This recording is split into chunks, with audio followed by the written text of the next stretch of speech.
Welcome back for part 3 of Dissolve and Bloom with the Design Science Studio, the Vision Train, the Buckminster Fuller Institute, Catalyst, Hub Ritual, so many members of the Design Science Studio cohorts, friends, kin. Thank you, thank you, thank you for your presence, your vision, and your kinship.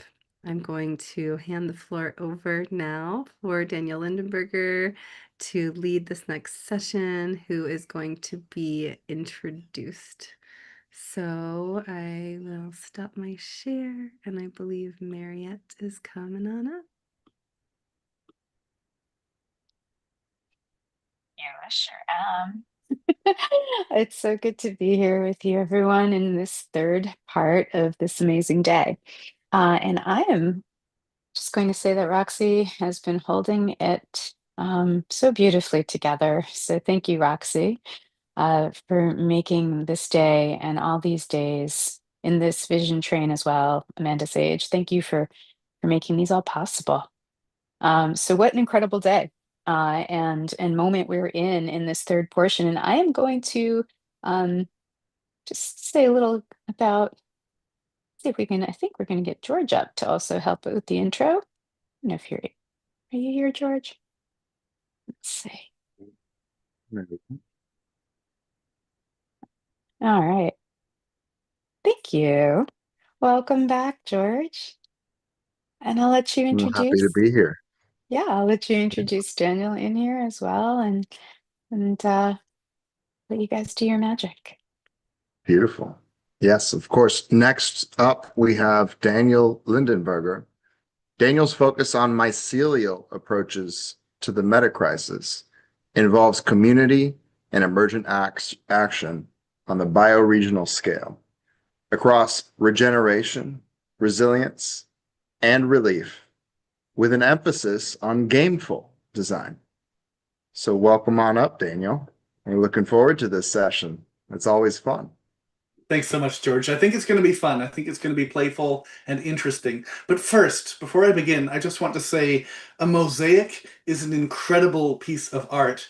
So many different beautiful pieces get brought together with an artist figuring out how do I lay these out in the way that conveys the meta story of those pieces. And Roxy, just wanted to say thank you for such brilliant mosaic weaving today.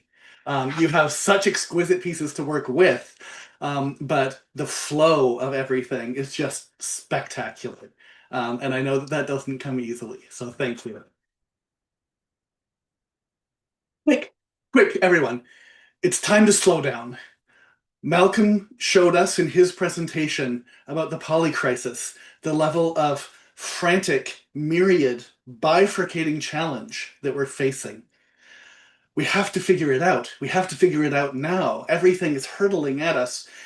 I'm 51. I grew up looking through binoculars at Star Trek, at the various futures there, at Mad Max, the different possibilities.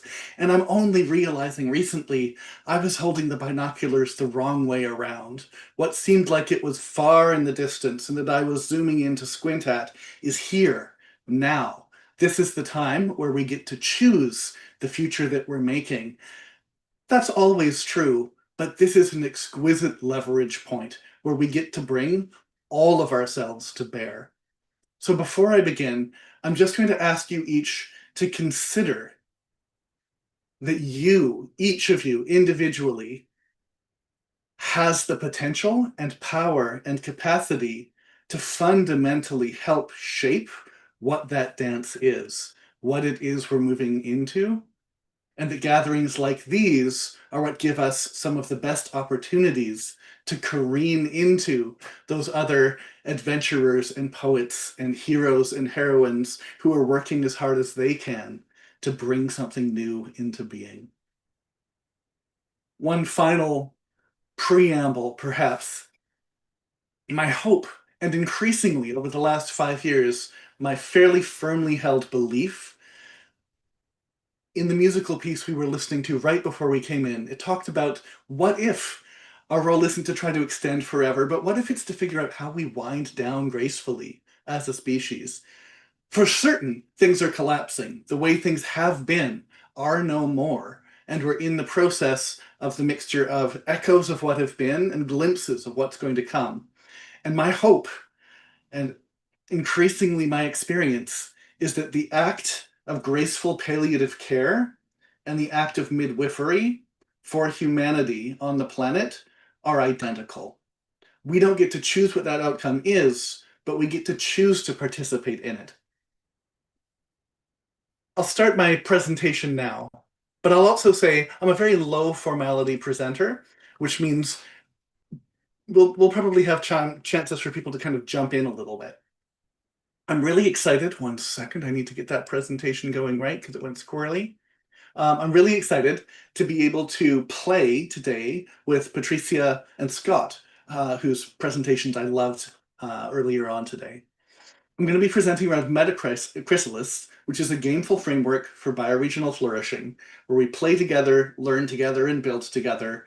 And it's impossible to present that without actually playing together properly. So this is going to be a good opportunity, both for the three of us to play together, but though much of this is going to be sort of fishbowl, where you all get to watch and observe and riff in the sideline, please do side channel in the text with each other. But also, there's going to be opportunities for you to participate as we move forward. I'll quickly share 3 quotes as we get going. We're focusing on that mycelial aspect, and these things popped to me today. Relationships are all there is. Everything in the universe only exists because it is in relationship to everything else. Nothing exists in isolation. We have to stop pretending we are individuals that can go it alone. And the most important thing each of us can know is our unique gift and how to use it in the world. Finally, and importantly, all flourishing is mutual. We're moving out of a long period of colonization, which has embedded in our brains this idea of personal thriving or survival, and that is at the expense of those around us, and that is how it must be. Nature read in tooth and claw, social Darwinism. We're still shedding a lot of illusions that have been there for ages and recognizing the deep levels of cooperation, collaboration, and emergence that are a part of what we're evolved for. We're a part of a many tens of billions year journey of matter and energy learning to evolve into a certain dance, and that dance is an emergent and a collaborative one. So where I started in all of this, I suppose, to draw a line, was a 6-month fellowship on mycelial approaches to the metacrisis. Really what that means is what we're doing here right now today. How do we bring people together in community, in collaboration and conversation to figure out what the paths are, and more importantly, to engage in the actual dance of doing the work. Recipe books are fantastic, but what we need is bread. So rather than arguing over who has the best recipe or which recipes should be done, or should it be 1 or 2 pinches of salt, we need to bake bread. And that's what I know everyone who's here is here to do. So Metachrysalis developed from a challenge to orient people to the metacrisis as a liminal lens. Collapse is non-binary. We need to think about what comes afterwards. So doing that in a way that fosters community, agency, playful innovation, and emergence, and ideally in a framework informed by bioregional regeneration as a really effective mode of crystallizing global knowledge into local action. I'm going to briefly summon into the room those aspects of metacrisis that we've been exploring within kind of the metachrysalis world. So there's the existential threats we face. There's the cascading failures that move through our interconnected systems, which are fragile.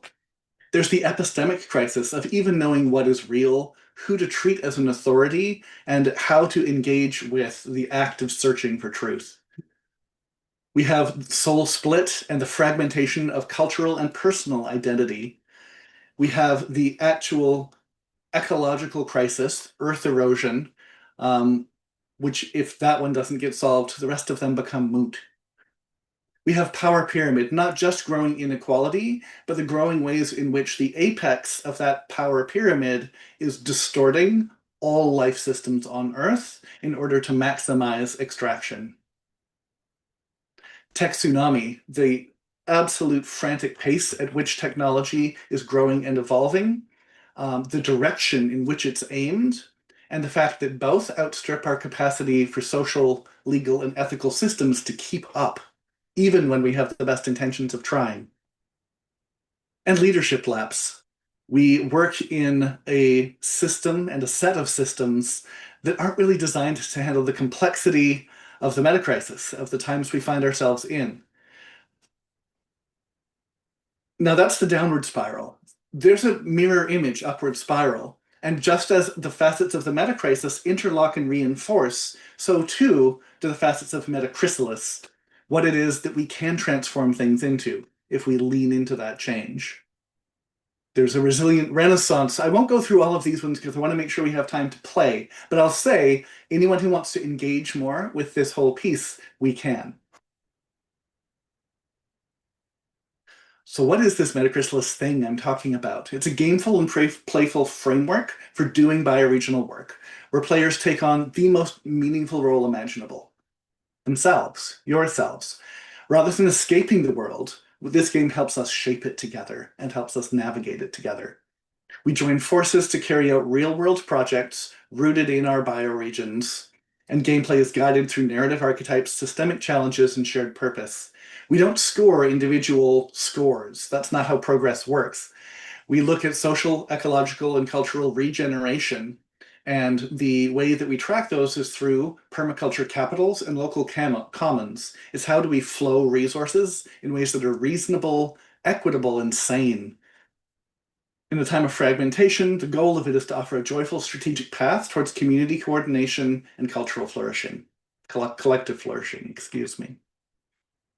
Today, we're really focusing in on one part of that journey. There's a lot of parts that are about making our characters, defining who we are as change makers and sharing that with each other, making groups, figuring out what our projects are, or beginning to resource projects more that are already underway. That's where we're stepping into this process. We're looking at mycelial mapping of resources that are available as people are working on projects. Now I'm going to stop and then I'm going to start screen sharing again because I need to throw something in chat for y'all to have later.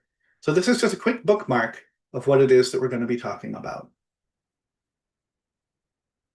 First though, I'll say, I want to give a really concrete example of what does this whole mycelial mapping of resources sound like? That sounds wildly esoteric. What you're looking at is a picture that came from two changemakers in the pilot we're running in Fraser Lowland. One, who their role, they have a bus and a team, and they go into the most vulnerable sections of downtown Eastside Vancouver. It's a peer-led community that supports the unhoused. So everyone who's a part of that community is either unhoused or has experienced being unhoused. And that's a critical part of how they do their work and why their work is effective. They have a bus, like I said, they go into different areas, they provide warming, they provide cooling, both are life-saving at different times. They also provide access to different resources and supplies. Another changemaker in our community, what she does is gather supplies. These two people didn't know each other before we began our program. And what Katie does is she gathers supplies from Buy Nothing groups and people moving and schools getting rid of their lost and founds. All of these supplies she takes, cleans, organizes, packages, and makes sure that they get to the people who will ensure that they are received for free by the people who need them. These two people met, Fiona and Katie, and it turned out that Katie was able to get a list from Fiona of what she needed for the bus, for the supplies, and fairly quickly had this set of 3+ wagon loads worth of supplies ready to deliver for Fiona. The key thing here being, all around us, we tend to see the fire that's going on. And we think also about the grassroots groups that are there, but we usually don't know what's happening. It's often siloed. We don't know who's doing what. And we especially don't know what's going on below the root in that mycelial layer of the layer of connection and resource mapping and flow that can happen and should happen. So for a moment, I'm going to ask you to just get settled, to sit for a moment. You can close your eyes if you want. If your mind works better with reading along, that's fine. But we're going to look at these not as esoteric ideas of resources, but I'm going to get you to envision these within your own life and what they look like. So these are 8 capitals coming from permaculture. So we'll just take a moment to settle in. And you can picture, and you may feel like you have an abundance or an absence, or that things are fine with any one of these resources. But for each one, try to picture it concretely, what that looks like for you. First is the financial, the money, currencies, credit, investments, any other tokens of exchange value that we have, the fungibles. Then there's material, the tangible, human-made or harvested objects, buildings, tools, vehicles, infrastructure, renewable tech, local goods, fiber, and fuel. Think about your material resourcing as a person.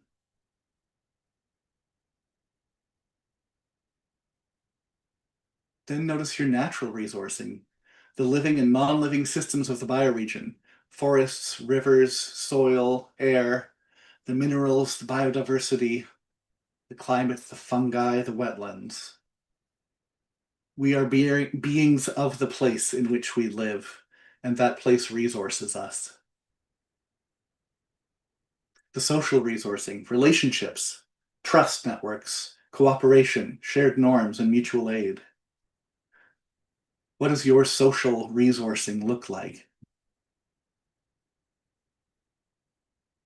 Then intellectual resourcing, knowledge, systems thinking, know-how, design methods, data, patterns, standard operating procedures, models, all of the different pieces of intellectual resourcing that you personally have that you can draw on. Experiential resources, embodied practice, lessons learned, skill sets earned through time and doing, often tacit or specific to your locale. There are many things that my hands know that my brain doesn't. Cultural resourcing, art, language, shared symbol, heritage, traditions, rituals and values, and ethics and aesthetics and ways of being.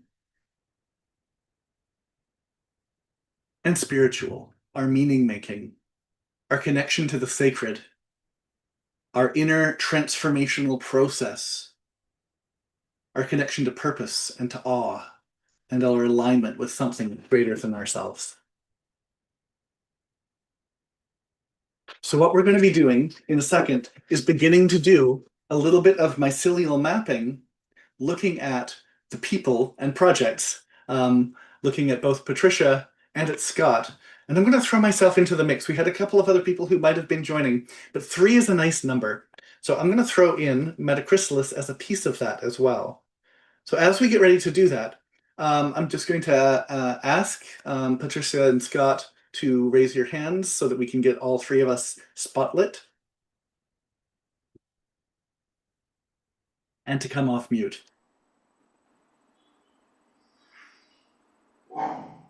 Welcome. And I just want to share so that folks know the background piece. Where this is stemming from is one of the breakout pods that we were in conversation with, and just having some good conversation and this recognition that it felt like there was a good synergy and a good opportunity to kind of lean into this process as a way to sort of play. I'm going to warn the rest of you, you aren't a passive audience. Those resources that we just talked about, I want you to be keeping in mind as we talk, because this isn't about theory, this is about practice and praxis. So in a moment, we're going to be talking about the work that Scott's doing, the work that Patricia's doing.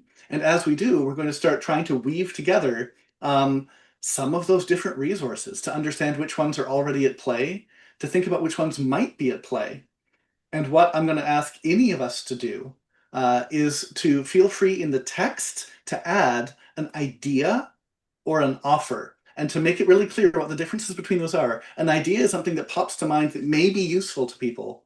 An offer is you saying, I'm willing to put energy into making a thing happen, or I would like to make a connection. It's something that's a little bit more agentic that's happening. So to start, I know not everybody will have been to both of your presentations, though if you weren't, please look them up because they were both fantastic. Starting Patricia, I wonder if you could just give a little bit of an encapsulation of what it is that you're working on and working with.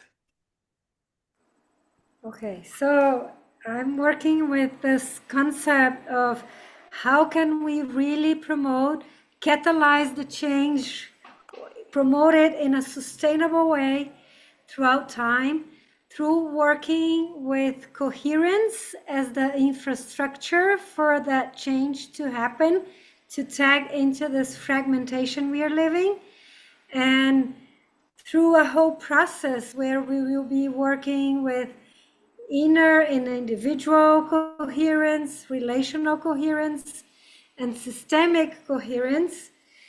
Through that, how can we start coordinating our actions toward the systemic regenerative future we are all wanting to create? Amazing, thank you. I'm going to quickly, before we move on to Scott, I'm going to dive in a little bit further and just say part of the preparation for this, actually I'm going to start with a footnote. Unusual to start with a footnote before the thing it's footnoted on, but my footnote is artificial intelligence is tricky. It's one of those things that has so much capacity to just utterly ruin the life systems that we have, to magnetize us in all the wrong directions, and to accelerate us without us thinking first about where do we want to accelerate to. It also has a lot of good power when used right to help synthesize and bring together elements and people. Before we did this, Patricia had a chance to talk with my colleague Ethan at Metachrysalis and to go into a little bit more depth around what she's working on and who she is. I'm just going to do a quick screen share of what that looks like, and to do a little bit of a description here for the project of Regenerative Coherence Lab. So distilled, with AI helping a little bit with that, is this description around what it is. Regenerative Coherence Lab is a 9-month online leadership journey designed to address one of the most persistent challenges in social change work, the fragmentation that keeps the talented, purpose-driven people working in isolation rather than in sustained and coordinated relationship with one another. And so again, right away, like the resonance that's there already between what we're up to is wild. And you know, we'll give people a chance to see this as well. But drawing on deep methodological lineage that includes Otto Scharmer's Theory U, social presencing theater, 4D mapping, Peter Senge's learning organizational frameworks, and the gift economy philosophy of Charles Eisenstein. The program weaves together embodied practice, deep listening, systemic mapping, and emergent collective intelligence into a single integrated container. There's much more there. It's quite rich, but I'm going to just show what we do on the website. Is we break that down into those 8 different resources, and critically, we do it both for capitals in or resources in and resources out. So resources in that might help with this project: participant contribution fees from that founding cohort, the first set of people who might be going through. Different potential grant funding that might be there through partner networks. With the material side, personal technology and communication infrastructure is key for global people to be able to work together on this. And the earth as an active presence and source of orientation is a key natural resource that's there. One of the things that you'll see as I sort of show these different pieces that are there is that on the website, there's this idea and offer side. So as we build community, our goal in the website isn't to scale up to 5 million people. The goal is to stay small and grow slow and have the people who are there be the people who are baking the bread, whatever their bread happens to be. And one of the pieces of that is having the opportunity to fall in love with the work that each other is doing and be able to give those ideas and offers to each other to be able to help what we're working on. For the person who's running a project, what they can then see is some community notes. So they can see what's been given there. There are some ideas about the Wellbeing Economy Alliance. If you aren't connected with them, might be highly aligned with what you're doing. Seckham and Rudolf Steiner's foundation model seems really relevant.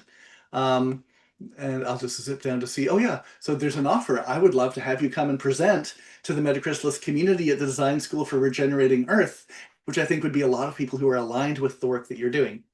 But you'll see that the basic idea here is that we're looking at, as we get to know each other better, bringing those resources that you just spent time meditating on a little bit about what you have to see what can we offer.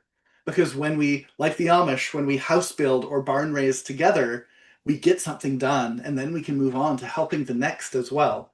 So we try to do that as our kind of philosophy for what we're doing. And I see already offers and ideas beginning to come in. Blossom, that's a wonderful piece that you have of hosting a creative visioning group every month on Vision Train for folks who want to learn and apply creative problem solving. So we'll make sure, I'll just let you know so that Scott and Patricia, you don't have to be scrambling to record these. We'll make sure that we capture all of these and that those go into your project pages. But as you'll see, we'll begin to get some of those ideas and offers there. And I want to stop for a second and Scott kind of welcome you into the conversation and have a chance for you to describe a bit about Prosperity Loop and what it is that you're working on. Sure. Thank you, Daniel and Patricia. My proposal is for a circular economy, basically by integrating a handful of existing policy mechanisms and then looking at how that could be scaled from the personal to the global. Yeah.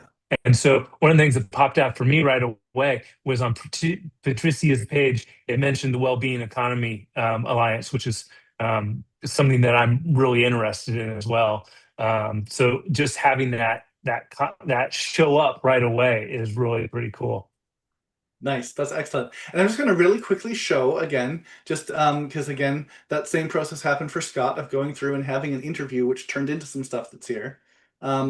But just this little bit of capture of the Prosperity Loop as an independent research project proposing systemic redesign of macroeconomic circulation through 3 interlocking policy mechanisms. I won't go into all of the detail here because again, it's a rich, complicated piece of the different pieces that you have happening. But what I'd love to do is open things up now just for a little bit of fishbowl conversation between the 3 of us to start of where are there interesting synergies that kind of are there? Because I see a bunch. Hey. And as we do that, we can weave in any ideas or offers that are being kind of coming in from the other folks that are there. First, I'll say, Scott, definitely that same offer that I was making is one that is there for you. I would love to have you come and talk at the design school around what it is you're doing and feel like it's a really receptive audience of people who are doing interesting work, who would be fascinated by what you're creating. Thank you. I would love that. Yeah, go ahead. Yeah, no, I mean, again, just, the first thing pops up for me is that wellness economy. And without going into deeper, really kind of going deeper into Patricia's project and her page and the content there, it's harder for me to identify, specific crossovers, but maybe Patricia saw something or, you've looked at both of these, maybe you've got something more to share too.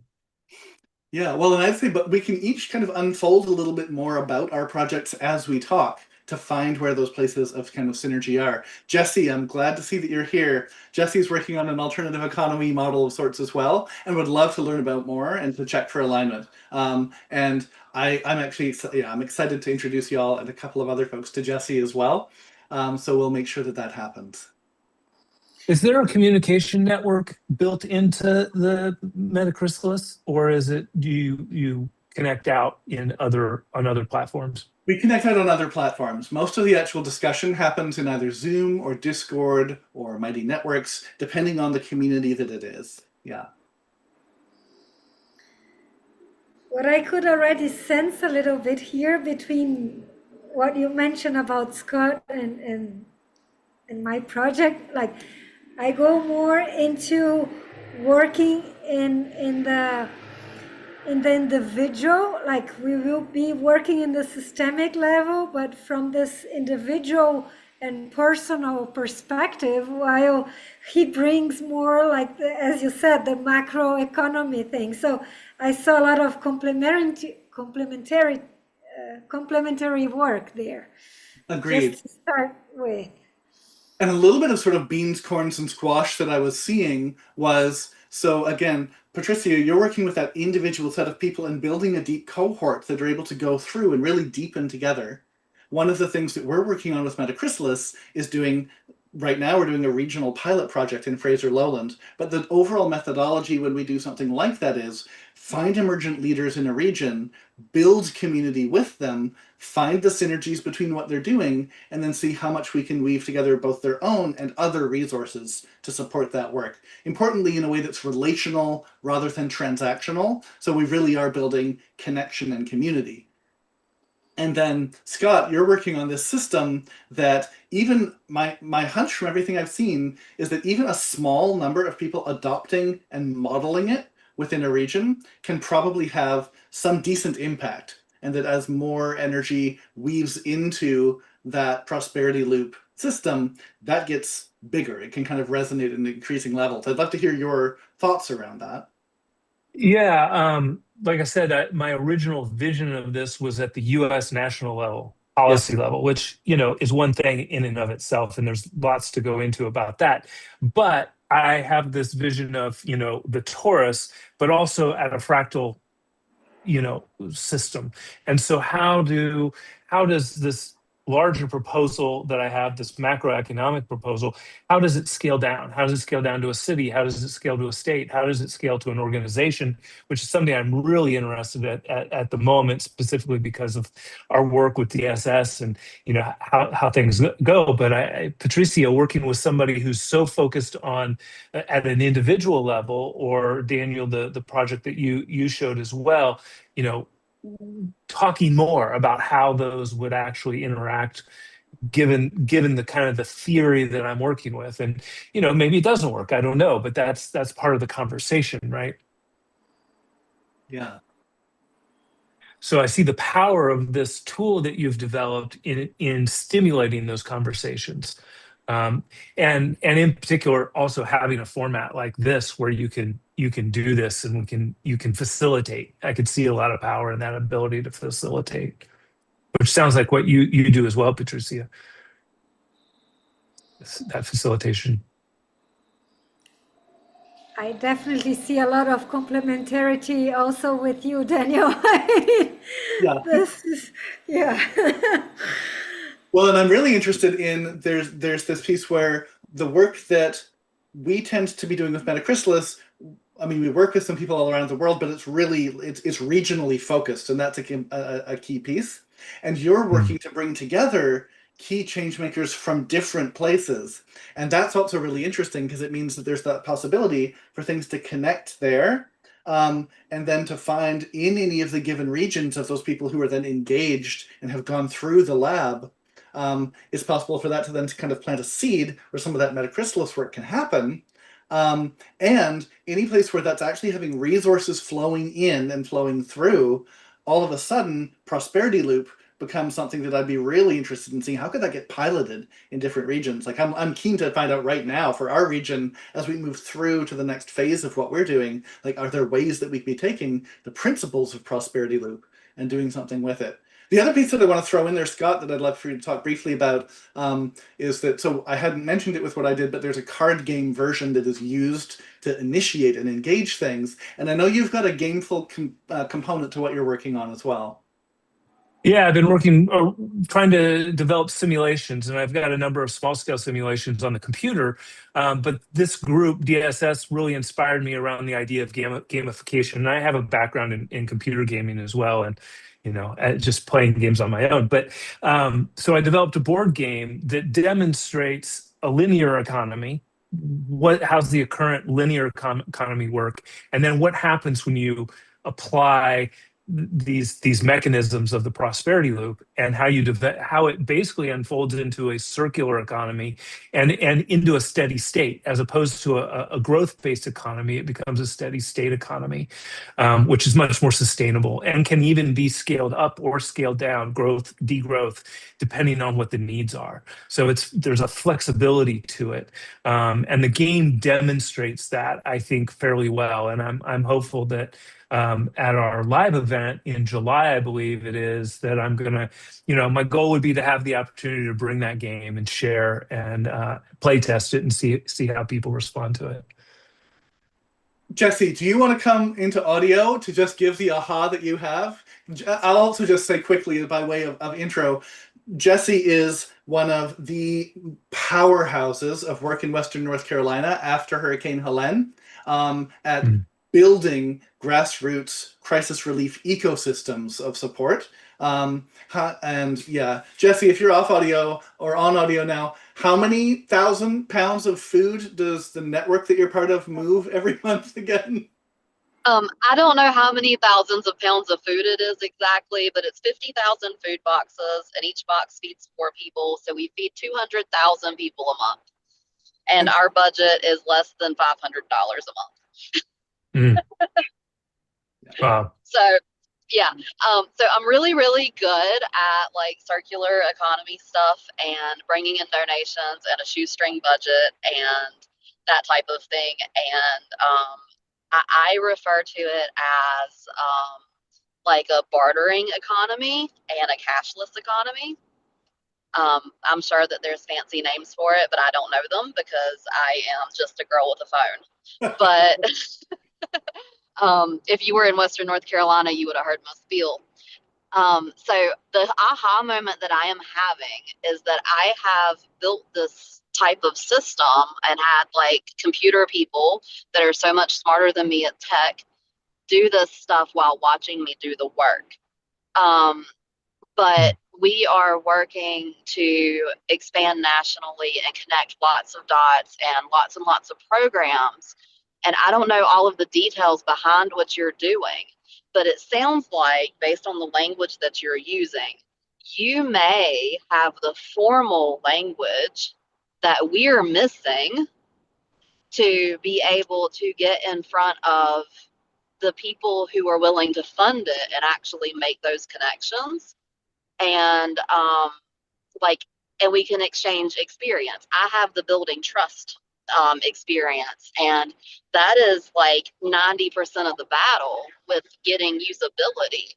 I was able to build trust in Western North Carolina when they were literally chasing FEMA out with like at with weapons.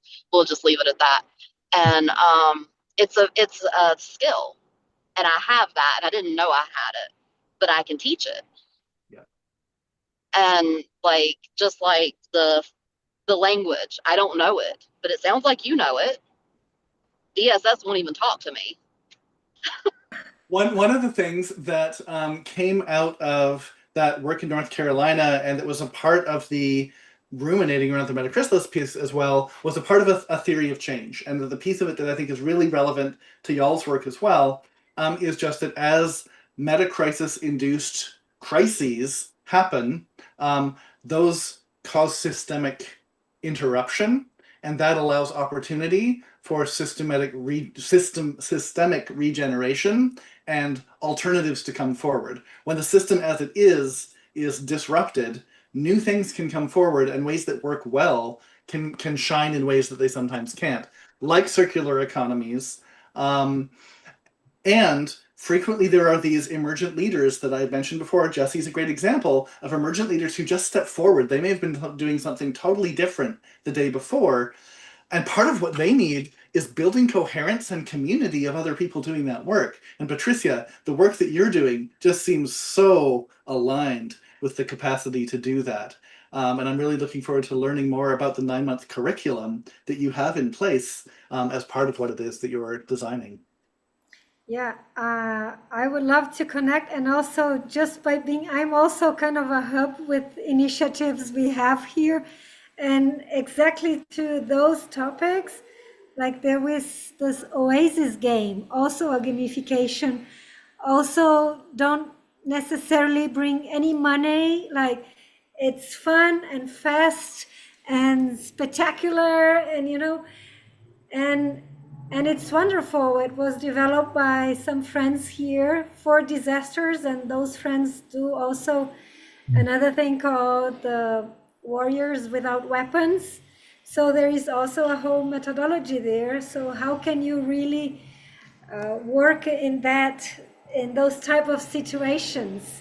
Yeah. That perhaps that can help also, Jesse, in the language and in spreading, also in communities that are already very focused on helping after disasters and so on. And just to name it, like, but what you were doing there was both a flow of intellectual resource, but also of social resource. Of like, here's some of the communities and groups that might be aligned with what it is that you're doing.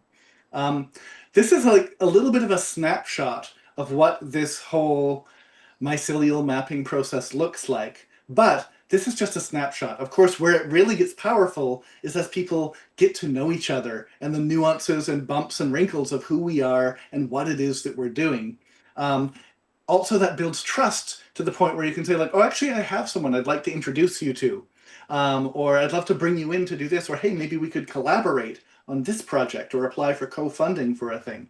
So just to name, thank you both, Scott and Patricia, for playing in this environment. And as with all Metachrysalis play, the play is real. It's all real stakes. And so to just say, I'm really keen to follow up with both of you on where these pieces of connection may actually be, because I feel like they're really solid.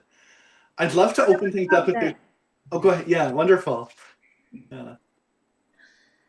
I'll throw here for other people who are also in that space of being your own change maker, baking the bread that you're baking.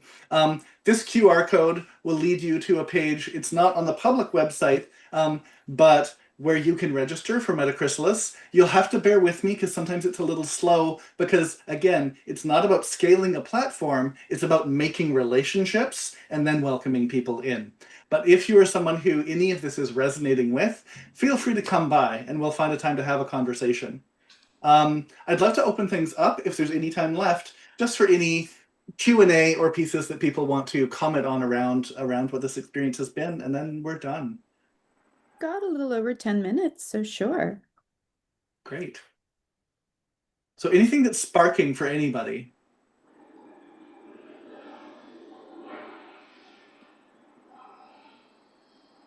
Yeah, Derek, please.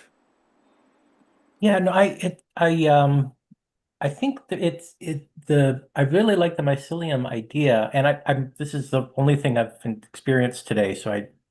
But I think like identifying people that are actually in action and figuring out how to connect them, because I think this is provoking ideas, and I don't know how to get into the conversation other than like obviously this, but I think like today I reached out to two people about a local initiative for food waste, and it's like, okay, I know this person and I know this person, and to just kind of have that expand. Yeah. And there's a difference between the people that are in action and the people. There's lots of people with ideas, but the people that are in action are a different breed. And I think that having a network between them is really fascinating. And I think for me, the several things that were mentioned have the seed of possibility. And as a spectator on Zoom, I don't know how to pursue that. So I'm curious about several things, but it's a fascinating. It's real interesting. It's piqued a lot of interest. Okay, and I'll throw my email there, and like I said, this is all really about that relational side. So feel free to message. It sounds like you're doing some interesting stuff there, Derek. I love that you're making connections with folk working on that food waste side. And one of the things that always warms my heart is figuring out in different places who are working on the same parts of the puzzle. And it's extraordinary what just bringing those people together to talk sometimes manages to accomplish. I'm building community within a specific niche, and within the last 3 days, I've met 3 other people that are doing it in other parts of the world. And it's like, okay, one of the first things people have to check when they have a good idea is who else is doing this idea? Can I contribute to it rather than doing it myself? Yeah. And I think that very rarely happens. And it's just sort of like, okay, things will accelerate so much faster. So, thank you. I'll reach out. Wonderful. Love that. Daniel, I will bring a question if no one has another one. Go for it. I love that you focus so much on building relationship and community, because I see this is really the basis for cooperation and for trust. I was wondering also, principles are something important that give people kind of the container, right? Okay, I feel I'm in my I feel I'm safe here to say and to share and to contribute. So I was just curious to know how you hold that part in Yeah. the project. I love that question. Yeah, and it's funny because I think for me, sometimes it's a complex Venn diagram because working across areas of difference is also important.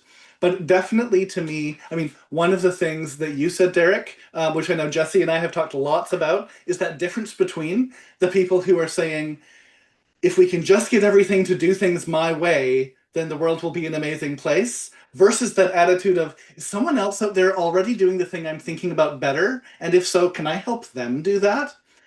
Or is it someone I can play with? Is there some way that our stuff can work well together? And those traits tend to come out pretty quickly in terms of where people are aligned and at. So for me, one of the hallmarks is, and it doesn't always have to be true, but I play really well with people in the open source world because there's already, so all of our, like when I showed our platform and things, all of that's open source. The card game that we're making, the framework is all open source, and that it just helps orient to folks who are in that, hey, do you want to play too mode?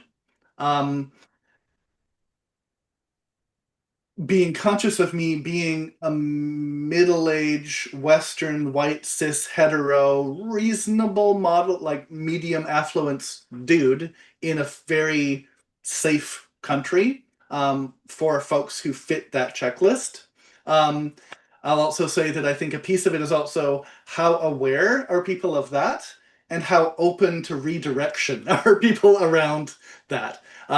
You know, my checklist that I just mentioned has come through a whole bunch of good bumps and polishings and challengings by people who I hold dear, and noticing where are the places where the skin is thin and defenses are high versus the places where people are like, your perspective, I don't get it, I don't understand it, tell me more. Like, it sounds like maybe I'm missing something, tell me more.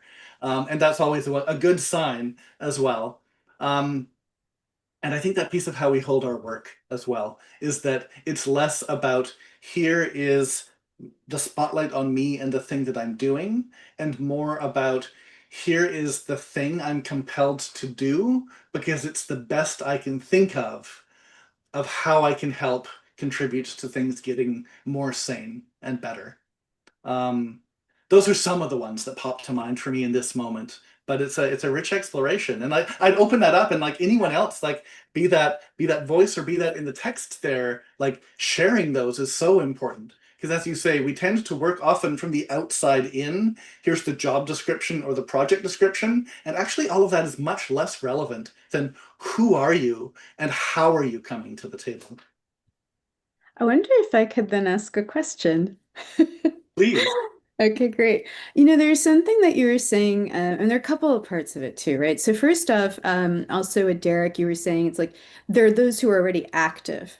And so being an activated person is already like a step up, right, from what our society encourages, and so on. But then also you're bringing up this other part about contributing to other people's ideas or finding the synergy in those ideas. And those are really important, I think, because, and I wonder if you can also speak to that, because otherwise we're in competition again. We're in a sort of survival of the fittest instead of a collection of the emergent. And I wonder, within the process you're outlining, like how have you seen that work out? How does it start, or in certain examples? Yeah, I mean, it's such a beautiful question because we are in this, like, life is an intertangle of cooperation and competition and irrelevance in different areas. I think while my strong hunch is that there's some very strong places to go to in academia of like, here's why the non-zero sum approach works better, and game theoretic reasons to look at like, here's why this actually allows us to optimize and to find better solutions. For me, there's a piece that's just around art and faith of, I notice that. I notice that the people who tend to be doing that tend to get to do really cool work, and that the people who grok why that's important tend to connect to those people who are doing things in that mode. And that doesn't mean that you can't have, the ability to be, I don't know, say the son of an emerald mine owner, and to then be able to, pull and extract and find the ways to use the current systems to gain capacity and ability to do things. But I think that, yeah, I'm trying to think how to put that quite right. But I think that my experience has been that I get to be surrounded by people like y'all on this call, and like the people at DSS or at Thamazo or at R4, which is Jesse's organization, because of the fact that each of us have bumped up against all of those different approaches, from predatory to transactional to community building. Yeah,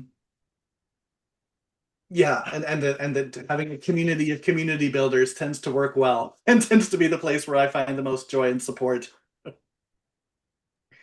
Thank you for that answer. It's really perfect. And I just wanted to say that also, Jesse, I am really thrilled that you've entered into this room with us today. And thank you, Daniel, so much for bringing Jesse here, because you're one of the active ones. You're one of the ones making these changes, right? So you're one of us, and it's just so good to have you here. Yeah. I just want to say thank you for having me, and I want to thank Daniel for his tactful answers to these questions. And Jesse, I know you often use your humility also as a shield in certain environments, and I'll simply say, if you'll allow it, that like the level of fierce brilliance that you bring to the work that you're doing as well, the more we can get you into these kinds of spaces, I think that that's really going to help that kind of thrive as well. Anyways, I just want to say thank y'all for being here, for getting a taste of what it is that we do as far as this Metacrystalist thing goes, and would invite further conversation and collaboration and play together. And especially Roxy, again, just thank you and the team for putting together events like this that allow us to collide with one another in such interesting ways. Yeah, can I just share one thing before we wrap up? I feel back to your question, Mariette, and to what you were doing, Daniel. I do see there are people, yes, who, when they are in the same field, they tend to compete. But that's when we are in environments where they don't feel safe, right? And from what I feel and have experienced a little bit, but from what I can sense from you, Daniel, it's like you provide that environment of safety, and that everyone there will be taken care of. So I don't need to compete with the other, because I have my basic needs kind of solved. So I feel this is so important, what you are bringing, and this level of appreciation I see you doing, not just in your community, but throughout our DSS as well. Like, so I wanted to thank you for holding this, for holding your work, and for being who you are. Thank you. Right back at you. Thank you.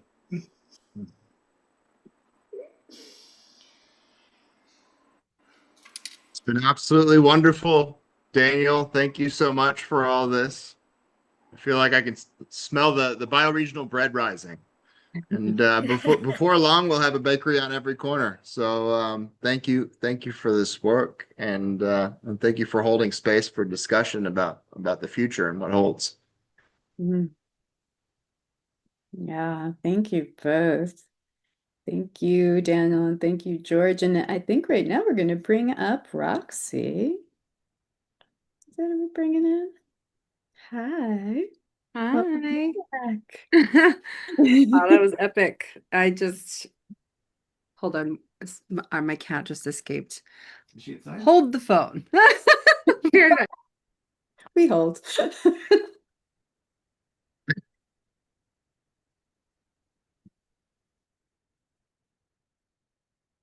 Okay, well, this is good timing for me to locate my cat. And we have a small break right now, so this is perfect.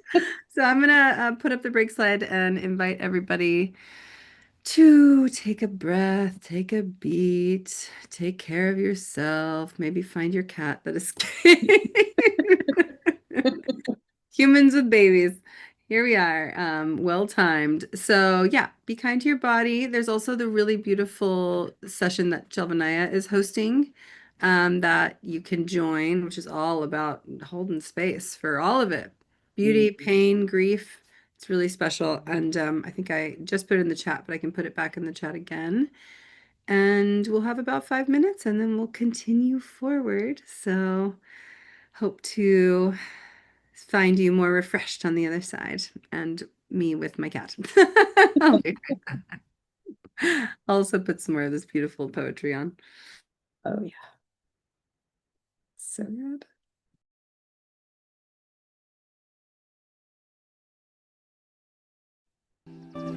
How long is the break? It says it on the slide. It's 5 minutes.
All right. I hope everyone had a nice, nourishing break. Our cat has been located. Thank you for your psychic energies. Which one got out? Tato got out somehow. She's fine. They never go far. They're very smart. Cats want to just prowl around your house. My husband, helicopter parent. Anyways, here we are on the live stream. Okay, so we are actually going to skip the next session, and we are going to go straight into Eva Fry. And Eva has sent a recording because she is at a dance retreat. So I am going to welcome George to come up if he is near, or if he's not, maybe someone else can do her intro while I grab her video. Because I just learned that we are doing a little forward motion. So maybe, Mariette, could you do the intro while I grab the video? Thank you. Absolutely. So Eva is a strategist, storyteller, diver, and ocean activist. She's the host of award-nominated podcast Climate Shifted, about the art and psychology of climate movement making. The magic of life on this earth, specifically biodiversity, is her why. And Luna Cat is her favorite person. We're going to have a presentation called Bioacoustic Fauna Experience. And this was originally created for San Francisco Climate Week. And I can't wait because I've seen Ava in action with you as well.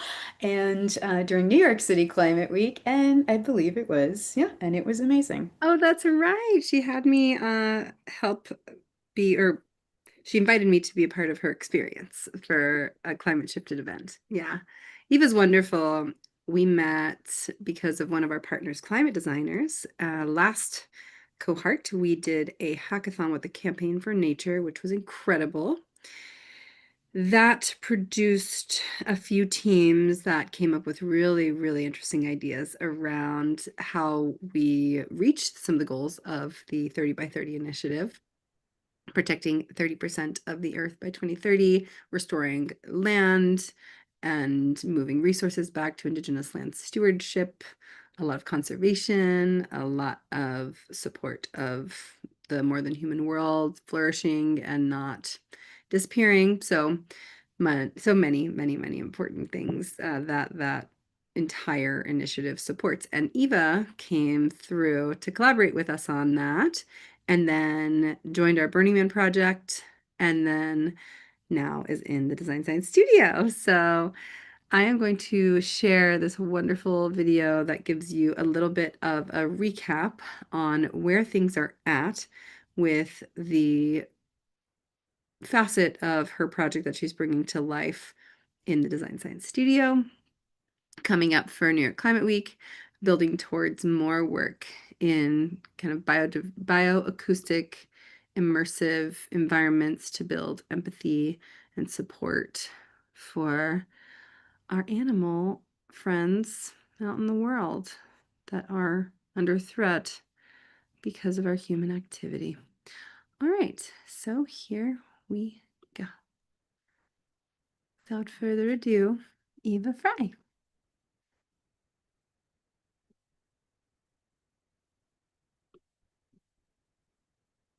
To give you an update while I'm gone traveling, otherwise I would be there with you in person. Here's where I'm at with my podcast Climate Shifted, about what works to shift people on climate. We were nominated for an Ambies Award. I got to walk a red carpet. It was cute. We were featured on local NPR and Sierra Club, so we're getting some good nods. Here's a little excerpt from a teaser video we made.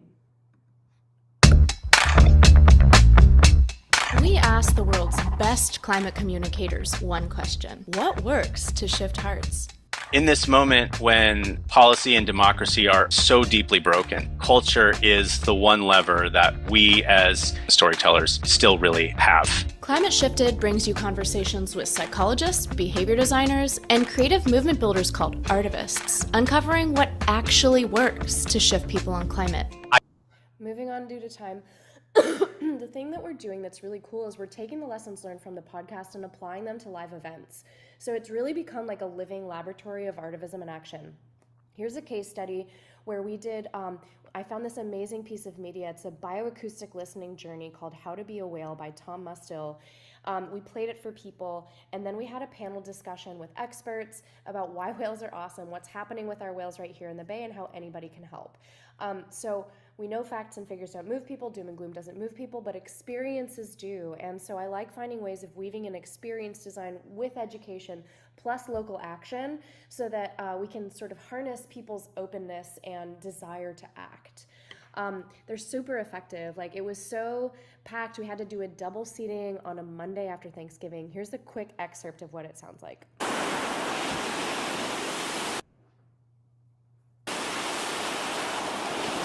You were standing on the shore, gazing out to sea. The water is lapping at your ankles. You look down your long snout and see that you have 4 paw-like feet. I can't play the whole thing due to time, but you become a whale, you get in the water. It's a really beautiful experience, and because we had to do a double seating, it just shows how hungry people are for these kinds of experiences. So what I need help with, we are going all out for SF Climate Week, and I need help finding a venue and potentially sponsors. So ideally a venue would be free, and then maybe we don't need sponsors, but still would like sponsors anyways. But anyways, a free venue would be amazing. We're all nonprofits or completely volunteer pro bono teams. Event space would ideally hold 100 people, or at least 70. And then the second criteria of what we need is that it would be great if we can host a 9x9 cage of speakers for 3 to 5 days. So the event itself will only be like 3 hours, but it would be great if people can cycle in and out to just continue to experience the audio bioacoustic experiences that we'll be having. It's going to be an amazing event in partnership with Climate California, Project SETI, Center for Biological Diversity, Marine Mammal Center, potentially Good Energy and GRIST. We're going to have some panels, plus these amazing bioacoustic experiences. The panels, we have a big name involved, Bernie Krause. He started the field of bioacoustics, and he's called a bioacoustic ecologist, studying the sounds of nature, the sounds of ecology, the sounds of biodiversity. And sadly, the sounds of nature are all going quiet. But when we do conservation efforts, the sounds come back. And so it's a beautiful story. We're drawing attention. Center for Biological Diversity wants to draw attention to mountain lions. There's some really important work happening with them, and wildlife corridors that they're building that's really helping. And so anyways, we're having these amazing, like, heart-opening experiences through sound, plus these cool panels, plus we share with people exactly how they can act. Biomimicry for Social Innovation is going to help bring them to life with, like, hey, here's how, what we can learn from mountain lions. But this cage of speakers is going to be amazing. It's going to host an experience of, like, you get in the center of it and you get to experience what it's like to get eaten by a humpback whale bubble net style. It's going to be wild. Anyways, but also, if you are curious to help me with this, I'm going to need help. Like, if you want to do any sort of creative activation around, like, arts, or if you want to help me out with logistics, like, I'm biting off a lot here. So anyways, yeah, those are my asks. If you want to get involved, it's going to be a super cool event. I'm happy to share more information after the fact. Venue.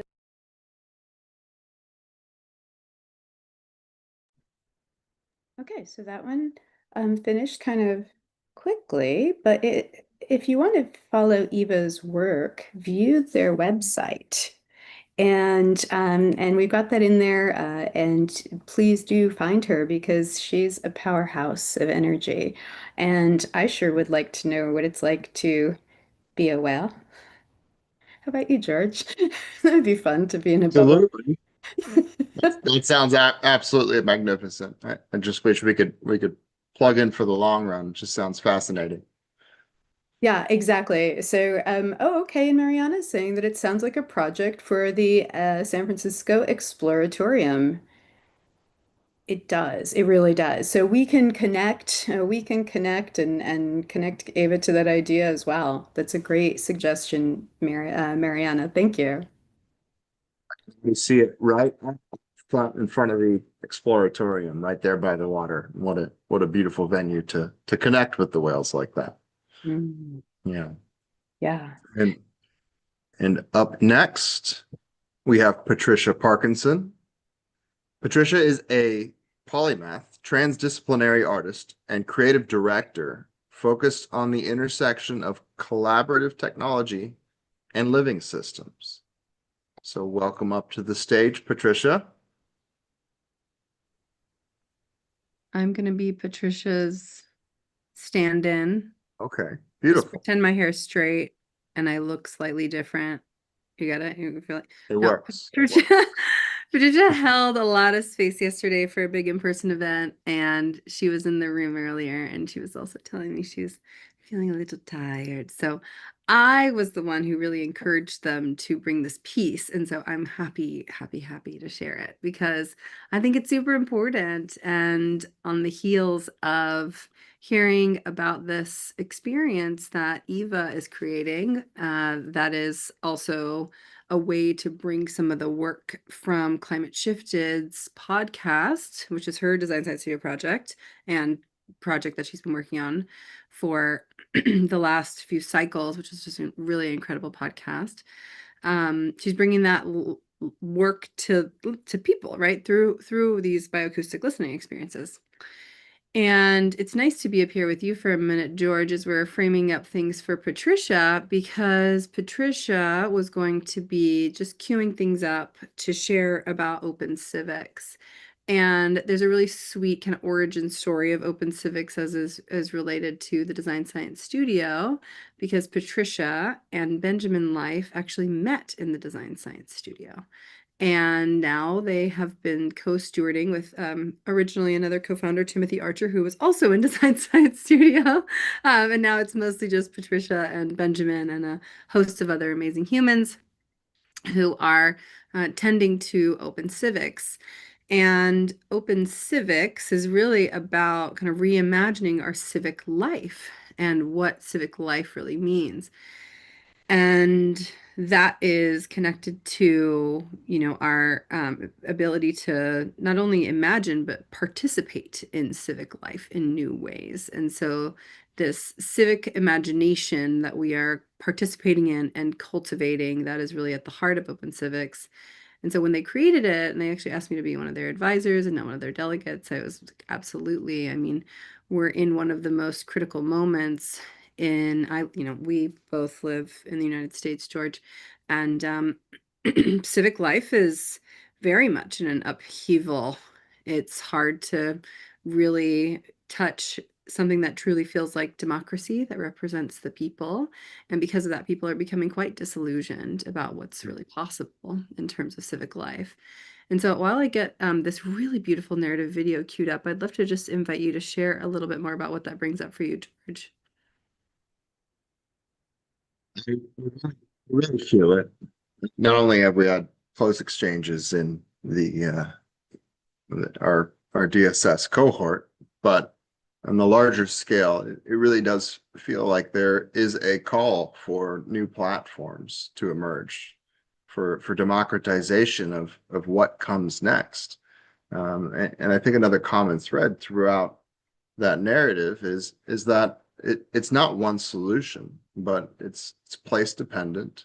It's legible across cultures, and I think it's such a great opportunity to come here today to be able to explore a few of these different threads, because it really does seem like we are each weaving a component in one way or another, and we're very blessed to be in such a rich community, and to have the opportunity to see some of these portals opening for the first time, and welcoming others into them. Beautifully said, George, and felt. Today we've really gone on an adventure across the world, across mediums, approaches, scales, and this is all within this nested community of practice. I also love that part of what their kind of public philosophy and open civics says is it's the worldview of a participatory civilization, right? And like regenerative design being of place, it's really about participating in creating the world that we want to see, which is very much at the heart of the inquiry of the work that we're doing here. How do we co-create a world that works for all of life? And that inquiry drives us. And so Open Civics is based on that shared worldview that the well-being of people, place, and planet depends on taking care of commons resources, systems, and communities together. The core idea is simple, creating and building civilization together to highlight our responsibility to support each other, and that is behind the practice of open civic innovation. So without further ado, I'm going to bring the video up, and thank you, George, for holding this container with me to kind of frame the importance of this work and all of us participating in the places we call home.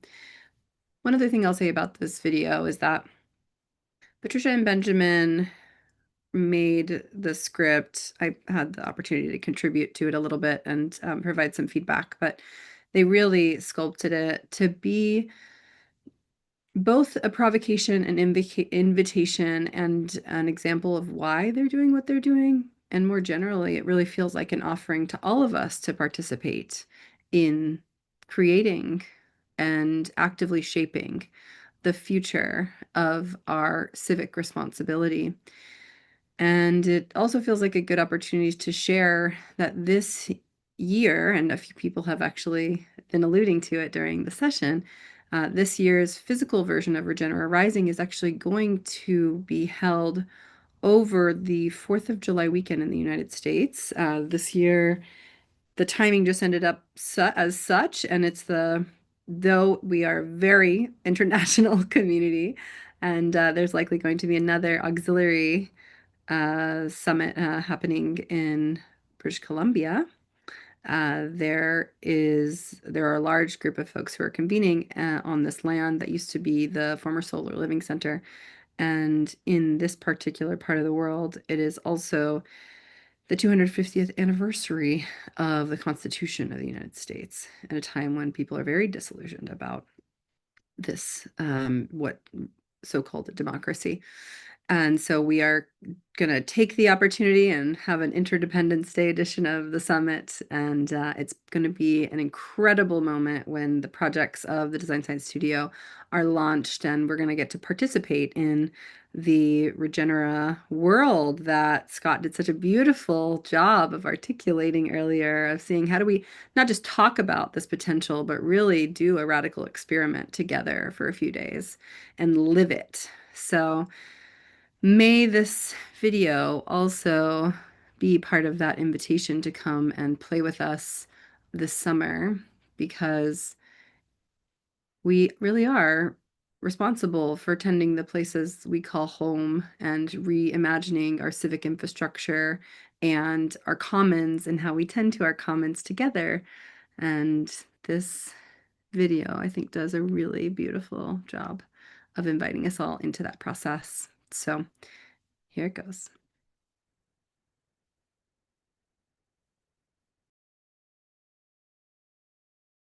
If you're feeling like your world is no longer making sense, you're right. If you've been dreaming of something else, you're not alone. Collapse isn't coming. It's here. The systems we've relied on are revealing their fragility, eroding slowly, then surprisingly suddenly before our eyes. Rising authoritarianism, climate instability and ecosystems under threat, declining institutional legitimacy. People are burdened with debt and work that drains their spirit. Online echo chambers, deep divisions and culture wars, senseless violence, and a numbing sense of disconnection.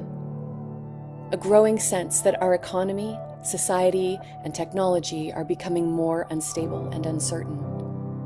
And a quiet, aching question in the background. Is this really the best we can do? We feel it everywhere. In our bodies, our homes, our neighborhoods, a yearning to do something meaningful, even if we don't know where to begin. Yet, in this unraveling, something else is emerging. At the wild edges where people are already building the alternatives that we need, not asking for permission or expecting someone to fix things. Quietly, humbly, we are creating a world that truly works for all.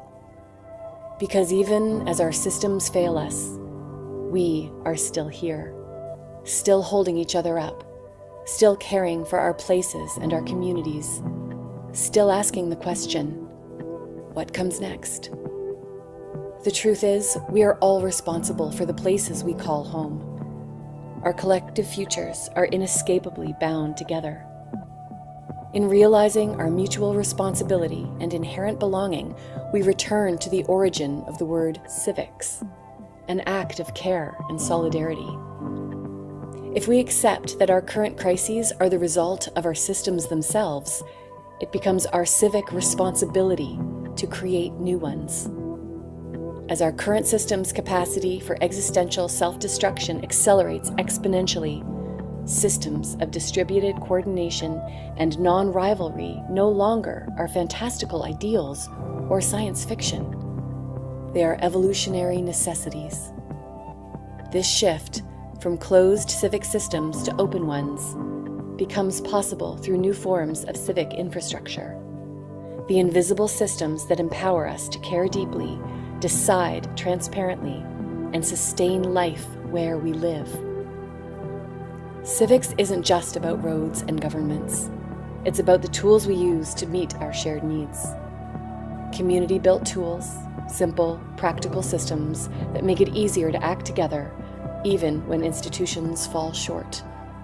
Together, people are already creating local models of democracy and participatory budgeting, peer-to-peer disaster response systems, community currencies that reward real value, practices for regenerating land and our relationships, networks that channel resources to support life, not extract from it. Everything modular, everything remixable, everything designed to be stewarded and governed by the people who use it. These aren't just stopgap measures or reforms. They are lifeboats for navigating collapse, seeding what comes next. Not built by corporations, not controlled by the state. They grow from where people live, love, and take care of each other. In bioregions and neighborhoods, in rural towns and urban centers, people are refusing to accept an imposed choice between crumbling status quo and dystopian technocracy. This is about remembering our agency, rediscovering our courage, reclaiming our power to shape the world we live in. We are remembering something deeply human, that the power to create, to heal, and to care for one another has always belonged to us. And we are evolving from isolated individuals to interconnected citizens, opting out of structures of control and opting in to networks of trust. They are inclusive and pluralistic. They welcome many voices and viewpoints. They are decentralized and polycentric. Power is shared across many places and many people. They are hands-on and participatory. They're shaped by the people who show up and take part. This is how living systems organize, how forests regenerate, how mycelial networks spread underground, how communities rise after a crisis, how we scale coordination without domination. This isn't abstract theory or techno-optimism. It's a profound shift in what we believe is possible. A participatory, resilient, and vital civilization emerging from the grassroots, deeply aligned with life itself. This is our historic moment, not to watch history unfold, but to actively shape it. Whether you're a community organizer, a parent barely making ends meet, or a technologist searching for greater purpose, there's a place in this story for your voice, your gifts, your hands. The world isn't asking you to save it. It's inviting you to tend to what's in front of you, to join with others, to start small in your own backyard, to learn together how to sustain this work, not just for a weekend, but for the long journey of societal transformation ahead. We don't need to wait. We don't need to ask permission. We aren't fixing the old system. We are creating something new. Because the world isn't ending. It's radically reconfiguring, and we get to choose what emerges through our hands. Start where you are. Build what you need. Share what you learn.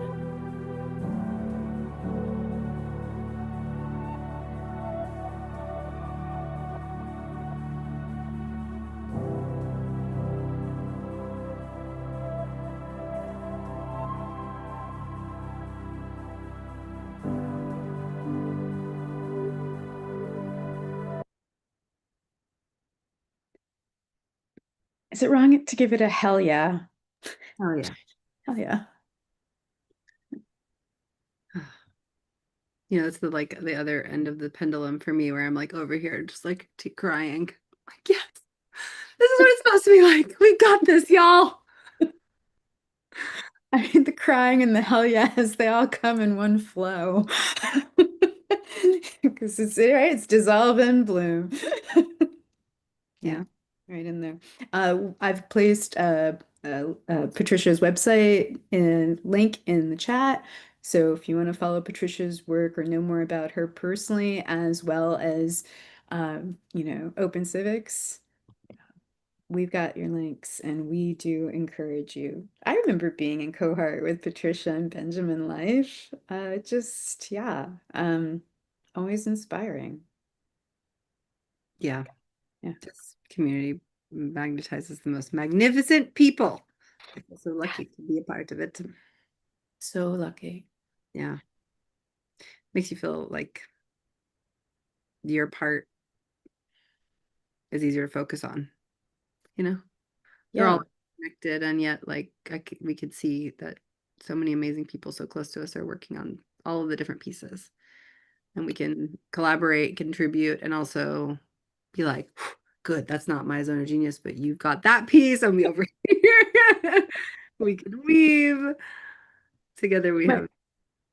Together we have a reason that we could actually sleep. We can sleep at night, and other people are doing what they love to do, and it works. Yeah. Gigi in Design Science Studio, who's been here emceeing throughout the day, sent me the most beautiful message the other day, just kind of acknowledging where my dad is in Iran. Some of you don't know that. And I'm half Iranian, and it's been very hard. One of the very difficult pieces of the puzzle for me.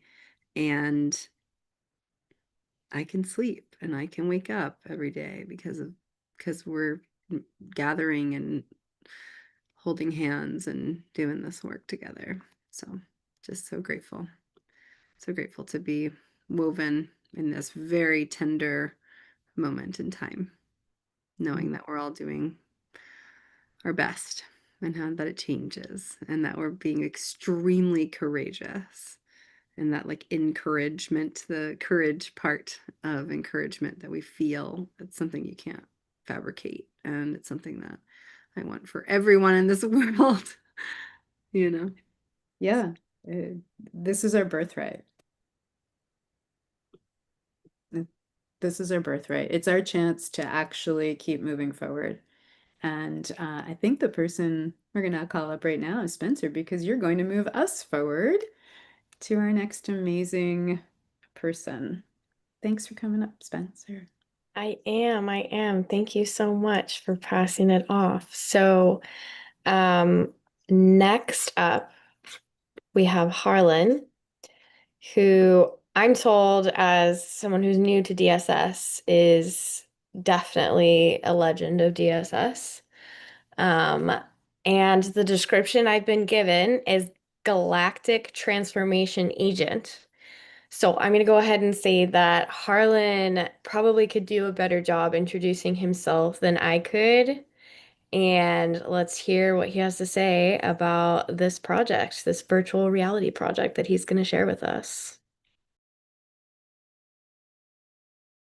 There we are. Now I'm on. Okay. So just as far as introduction goes, I'm throwing in the chat and you can also look at a portal to the new Earth, is the project that I launched for the very first cohort, 20.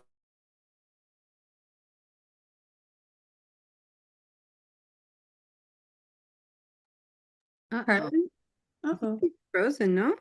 Yeah. He went into the portal for the new Earth. And what I'm now developing is a virtual reality version of the portals. So, it really isn't directly about what the whole design science studio and regeneration and designing future environments is, but it is, in a way, indirectly related to that. So, what we're going to do is, I guess I'm just going to dive in and I'll just keep talking, as I share what I'm going to show you. So let's see. Can everyone hear me and can everyone see the screen okay? Yes and yes. Okay, so this is a sneak peek. I'm just going to run us around. This is not the final form, but it's about 90% there, but the 10% that we're going to be evolving this, it's going to be way better. Oh, actually, let me see if I can, I don't know. Oh, first of all, I didn't do the share for sound. That's okay. This is a sneak peek. There's going to be sound in it. We're not going to get the sound. I got the sound turned off.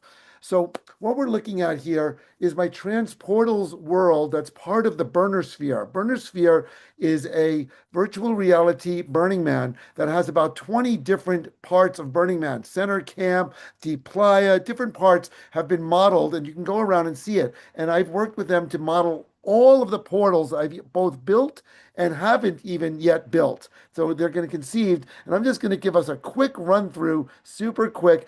But let me just preface by saying that I've been building these portals for people to come and have an experience using the geometry, the color, and the sound to help facilitate an evolution of consciousness so that we will all choose to build the most sacred, beautiful, harmonious, regenerative world possible. So that's the kind of the indirect connection to it. People might be looking like, what does a geometric sculpture have anything to do with creating the new earth and a regenerative world? Well, in my case, it has everything to do with it. That's why I've been building it. But yes, it is true. These are just kind of like pretty little unusual sculptures that you could go and interact with. Okay, let's start running around. What I'm going to do is jump up inside. Isn't that pretty cool? You can jump up inside of the portals, look around. There we're looking back at Burning Man. And now we're going to look back. You'll see we'll be ending up over at some of these other newer portals. But right now we're going to jump. So this diamond portal was built for Burning Man in 2004. And now we're going to run over, and it came back in 2005. I'm going to kind of do a chronological run through super quick.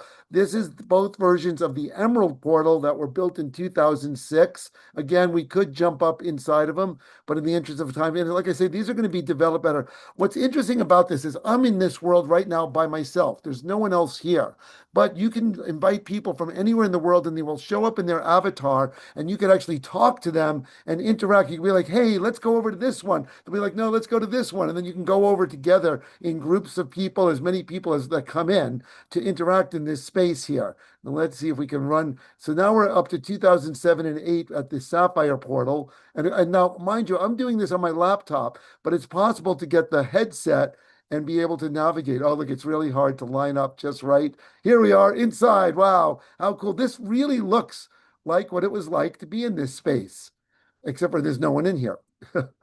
And the sound isn't on. Okay, let's go real quick.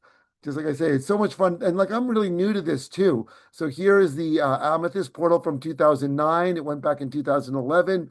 This one was at Burning Man in 2011, the little Octa portal. And then right over here, this one has not been built yet. It's like a 5-sided version of the Diamond portal. And let's see, oh, I didn't get close enough to jump up in it. So if it's really steep, you can't just climb up, you have to jump up. And here we are inside. Oh, sorry, let's see. I love how this interior is just such an unusual space. Okay, here we go. Jump back out and run over to the next one. Oh, look, there's my feet dangling in space. Okay.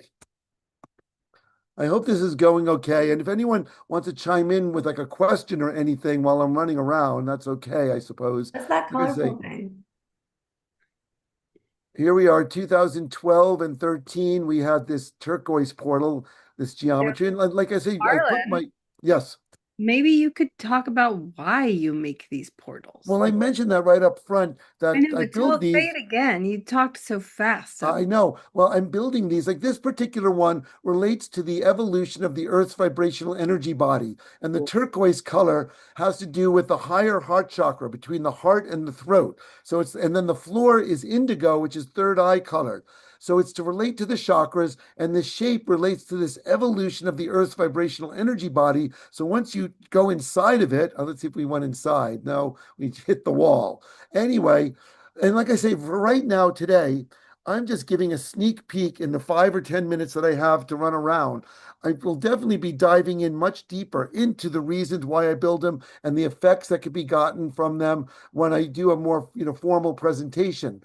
So thanks for asking that. And yes, these ideas is that you go in these spaces and it can help facilitate a shift of consciousness just through interacting. So I built this wall, but this whole interior space was a collaboration with a group from Texas called the Pachamama Portal. They were going to bring these lotus flower hammocks and this earth sphere and this dodecahedron that had musical instruments just by itself. And then we were introduced. I said, let's work together. And I built this wall that was going to be the portal oasis, but became the Pachamama portal. Okay, now we're going to run over to another unbuilt one over here. We called the portal of the five elements. We're just going to run right past it. I don't have it finished to go inside, but the idea is it has five platonic solids that each relate as skylights to the five elements. And like you can, earth, air, fire, water, and ether. And each room would then be like a room for earth, air, water, fire, ether as you would enter into these spaces. And the light would be coming through these five different skylights. Okay. Now, this was another version of that turquoise portal that we just saw that is a stellated compound 5 octahedron, but also a stellation of that rhombic triacontahedron, another concept that I haven't built yet, but I just thought it's cool that we can now experience it virtually. Okay, now we're going to run over to that Pachamama portal wall, return twice actually. I don't have the Reformation portal model, but I do have this, what I call the Alcyon portal in 2016. So we're up to 2016. This is not the right scale, but there's that diamond portal outline, and then inside of this space, much more serene. It has this wind and solar generation. That's what did I just do? I definitely just lost my navigation, but I'll get right back to it. You can still see it. Now I'm good. Okay, I was going to jump and show you. Well, anyway, I know I'm running around. I know I'm talking really fast. I apologize. There's a wind generator up there, and they really modeled this perfectly. This was all done in collaboration with people that know how to do 3D modeling, and this is really what it looked like. So I'm really impressed. And even the wood, like if you go right up to the wood, you could see that it's got plywood grain. It's beautifully done. Okay, let's back out of here. We're almost done with the tour. So, and then we'll have like a minute or two just to recap what we're looking at. So that was 2016. Then we're going to jump all the way to now. This is going to be outside of my world, but right now they put it inside. This is like the teleport station where you could go to other places in Burning Man. So I'll just show it to you really quick. Oh, it's on the other side. So if we wanted to leave here and go to some other part of Burning Man, we could jump to Center Camp, or we could jump to the Jazz Cafe or 6 o'clock, and this is going to not be in the middle of my space, but it'll be outside at the edge. And so in other words, we can't just run over to Burning Man. Like for instance, we're going over here to this is 2022, the interdimensional space-time portal. And what's interesting about this is right now we can't go inside. Eventually we'll be able to. But if you notice, that's the temple over there, but you can't run to it. You would need that teleport station to go there. You would hit a wall and just stop moving. This one, because of its angle, we can actually run up to the top of it. So now we're standing up on top. And that's what it would look like to be standing on top of this piece at Burning Man. We could kind of peek in through the door, but unfortunately we can't go inside to see the inside out pyramid. We can just see the cushions and the galaxies. Okay, 2022, which brings us to 2024 is the next year. I skipped 2023. I had this little miniature version of that big sky portal that's over there. That's the Sapphire portal from 2007. 2024, I made a nice little sky portal. It also went to Texas Eclipse. And of course, let's see, we should be able to run inside. Oh, I missed it. How about now? No. How about now? Nope. Oh, well, it's tricky, but normally you can just run inside. There we are. Okay. How about that? We're inside the sky portal. It's going to be changed to more of a light blue also. Okay, we're almost done. Let's see if we can get out of here. Doesn't want to let us out. I hope you guys are having fun. And I hope I'm not like, my frantic craziness driving you crazy with me just running around talking like a madman. It's great. And feel free to slow down a little. We actually started yours a little early, so don't Oh, feel. you did? All right. Well, sorry. I totally recognize. I would like to. So here we are, 2025. This is the Lotus Flower portal. And what was really interesting with this is that they actually used a photograph of the petals. So look at how real it looks because they were able to model it. So this is pretty much, you can see the center is not a photo, that's just computer generated, but we're inside of the Lotus Flower that was at Burning Man 2025. And like I said, this is the type of thing that once this is live and is all worked out, you could meet other people here. You could tell people anywhere in the world and say, let's go to the train, put on, and if you had a headset, it's quite immersive to be in this, to have a virtual experience. So basically, what we're wrapping it up. This is what I proposed for this year. And it's a combination of like the Pachamama, Alcyon, Sky portals. It's called the Earth Star portal, and it angles the bottom golden ratio part is earth colored, and then the top part's going to be sky blue. See if we can go inside. There we are. And it's going to have sound inside. And also what I'm working on for this one is to have sound canceling. So the booming background noise of Burning Man, once you're in here, I'm going to do like sound canceling headphones. I'm going to try to feed in canceled out sound. So it'll become eerily quiet inside of here. And when you step outside, you'll hear all the noise of Burning Man. We'll see if that'll work. So that's my project for this year. All right. So that's what I wanted to do today. Like I said, this is still a work in progress. And let's see, it's hard to even jump out of here. It doesn't want me to jump or go out. We'll have to work these bugs out. We're stuck in there. So that's it. I'm going to stop the share. Thank you so much for your time today. I hope that was exciting and fun teaser of what I'm going to be working and fine tuning to even a better experience. And I'll be able to also, mind you, I haven't added it, but there will be little placards with like a 1 or 2 sentence or a paragraph that will explain it. So for people that won't have me to guide them, if they go up to it, they'll be able to read. And I'm even thinking of some kind of navigation when you enter, instead of having all the portals all at once scattered like that another navigation may be just one portal out in the middle of the playa, no other portals around, and then you can go successfully from that to the other ones. Things like that. I'm just working it out. So thank you. Any questions, thoughts, feedback, or that's what I'm just excited that this is kind of like I was working on this anyway. So I'm introducing it as my project during this cohort to refine it and make it into a really nice immersive virtual reality experience. And I just want to finish off by saying, ultimately, what I want to do is to be able to start to model things like what you see behind me in virtual reality.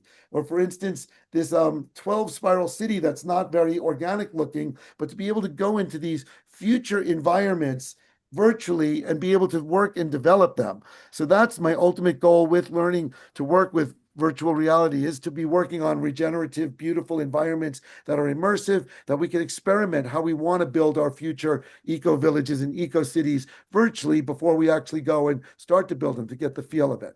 So thank you so much for your time today, and thanks. Glad to be part of today's salon.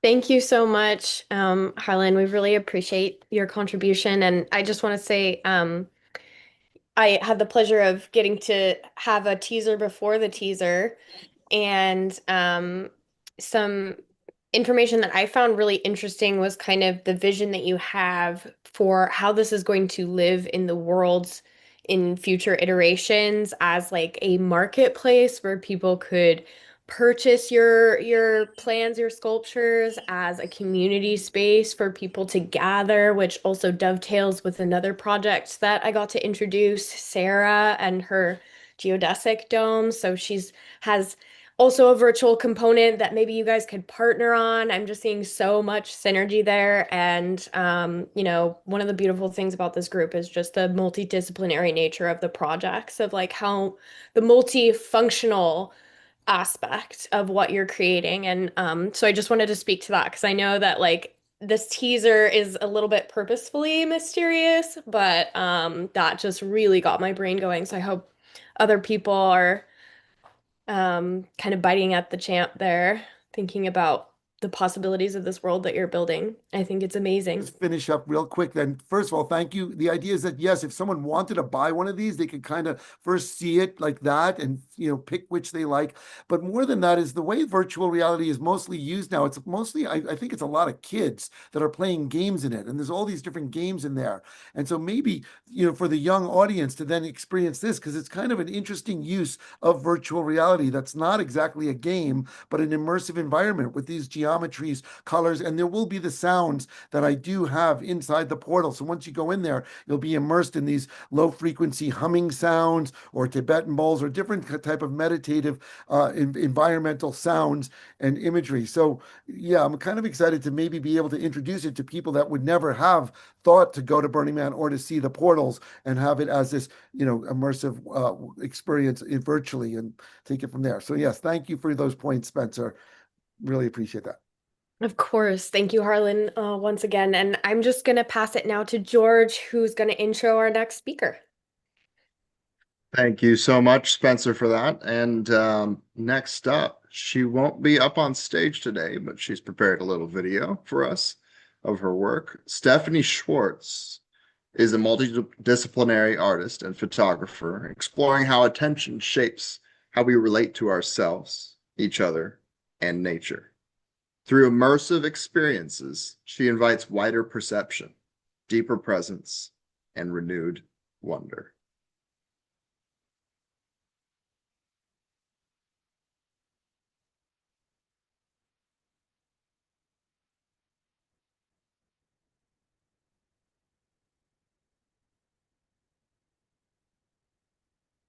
Hi, thank you so much. It's such an honor to be here, to be part of Design Science Studio. I've been here from the beginning. I'm so grateful. And it's so incredible to see how much blossom and emergence is here. I want to talk about currency. We are the currency. We're the currency. We're made of energy. We're made of light. Light knows all the colors, every single color, more than we can even imagine. We're all part of that light. We're all in the field, on the spectrum, all in the cosmos, in the universe, and the only model we can really use now is a cosmic model, because every other model other than that is too small and it creates suffering. So we've got to use the models that create our potential, that show our potentiality, remind us of our potentiality, because it's epic. And our human technology is a sensory system, and it has telepathy within it. Our ancestors, they live in indigenous groups, know how to tune to the land, to each other, to ourselves, to everything around us. We're unbelievably incredible, which is why our attention has been the currency. Our attention has been the currency. This is what's been. And we can take that back, because it's our presence, it's our value, it's the current. It's incredibly valuable. And there have been so many ways to fragment it, and fragment is in essence a dissolve. And when we bring that back together, we're in presence. So the next piece will really pull you into attention. It's a reminder also that the only thing we know for sure is we all die. And we don't know when. And those who understood this deeply and from life experience have been the powerhouses of my life and others. And we've all so much to learn about living from them. And this is one of those stories. And just to say that too, maybe what is a dissolve? It's going from one thing to another, like a new place. And then these stories have the potentiality to seed people. So I just wanted to introduce my friend Carrie Boyett. This is her story that I produced with her. My first project in the cohort was a collaboration with Carrie. And we spent a lot of time in rural Tennessee with the girls and gay kids in rural Tennessee, doing a lot in Appalachia, doing a lot of work. And we have a lot of documentation of that. There's so much to be said about it. I can go on and on and on. I'm going to share this story, though. Understand also, she has taken off her Earth suit in January 2024. Her message is really powerful, but I feel her with me all the time. I want this to be shared, as does she. I want you to understand now that we need to understand how to make distribution systems for really blossoming. Let's really spread these seeds as far as we can, because when we have the full feedback systems, they create generators. And that's where we are now, the generators. We are regenerative and generators. Thank you, thank you, thank you. And sit back, thanks.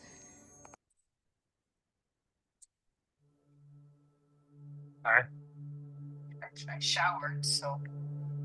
The purpose of sharing my story is to offer hope, What are you doing? peace, and love to those who have suffered for being different.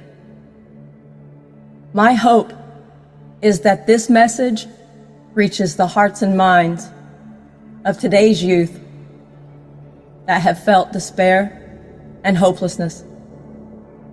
You are loved.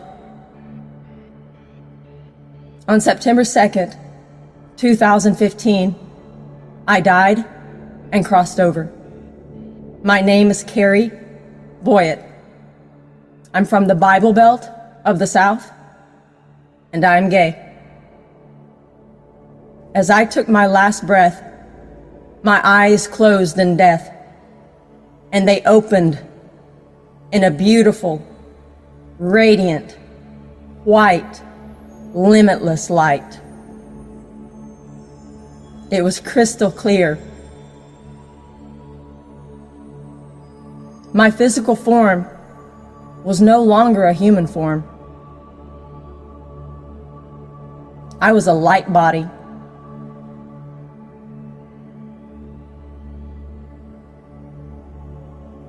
I could tell because I could see my reflection. It was like I was looking in a mirror.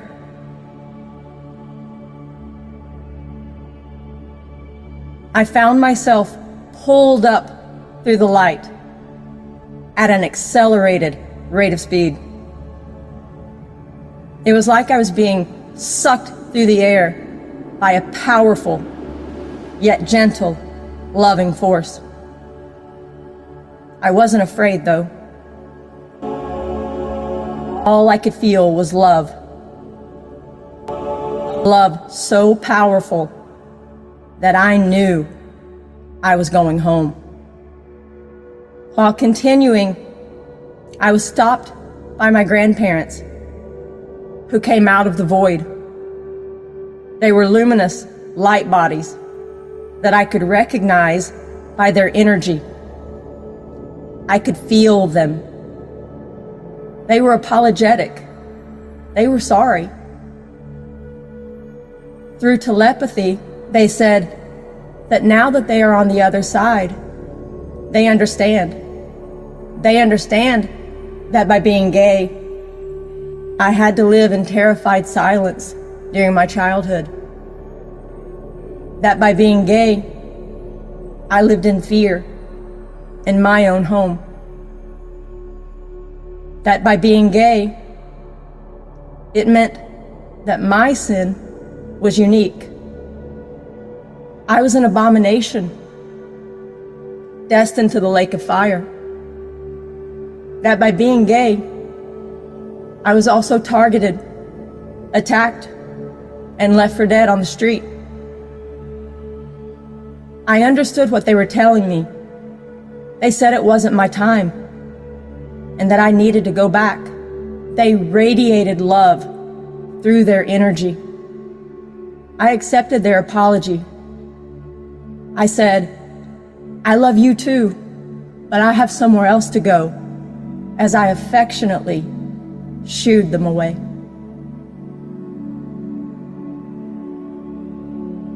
They honored my wish and moved back into the void. At that moment, I looked up and saw my destination. I was looking in awe at God. It was like everything was happening at once. As I was staring up at God in amazement, every gay slur or violent act ever impressed upon me ran through me with such a flow. Everything played back in my mind like a movie. I felt a heaviness as I stared directly at an almighty, genderless God and said 7 words. I'm gay. Will you still love me? At God's speed, he whisked me into his vast spiritual arms, huddling up the universe. I saw planets, stars, and clusters, all being brought in to a cosmic God hug. On a human, the place where I was taken would be the heart. As God brought me in for a cosmic hug, he said, "You are my child. I love you, I love you, I love you. Go tell him."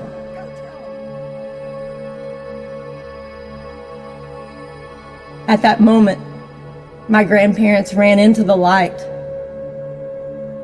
and I was dropped back into my body.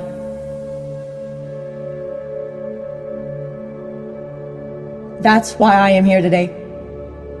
To go tell him. To go tell anyone who is different that you are loved. You have, and you always will be. Don't let anyone convince you otherwise.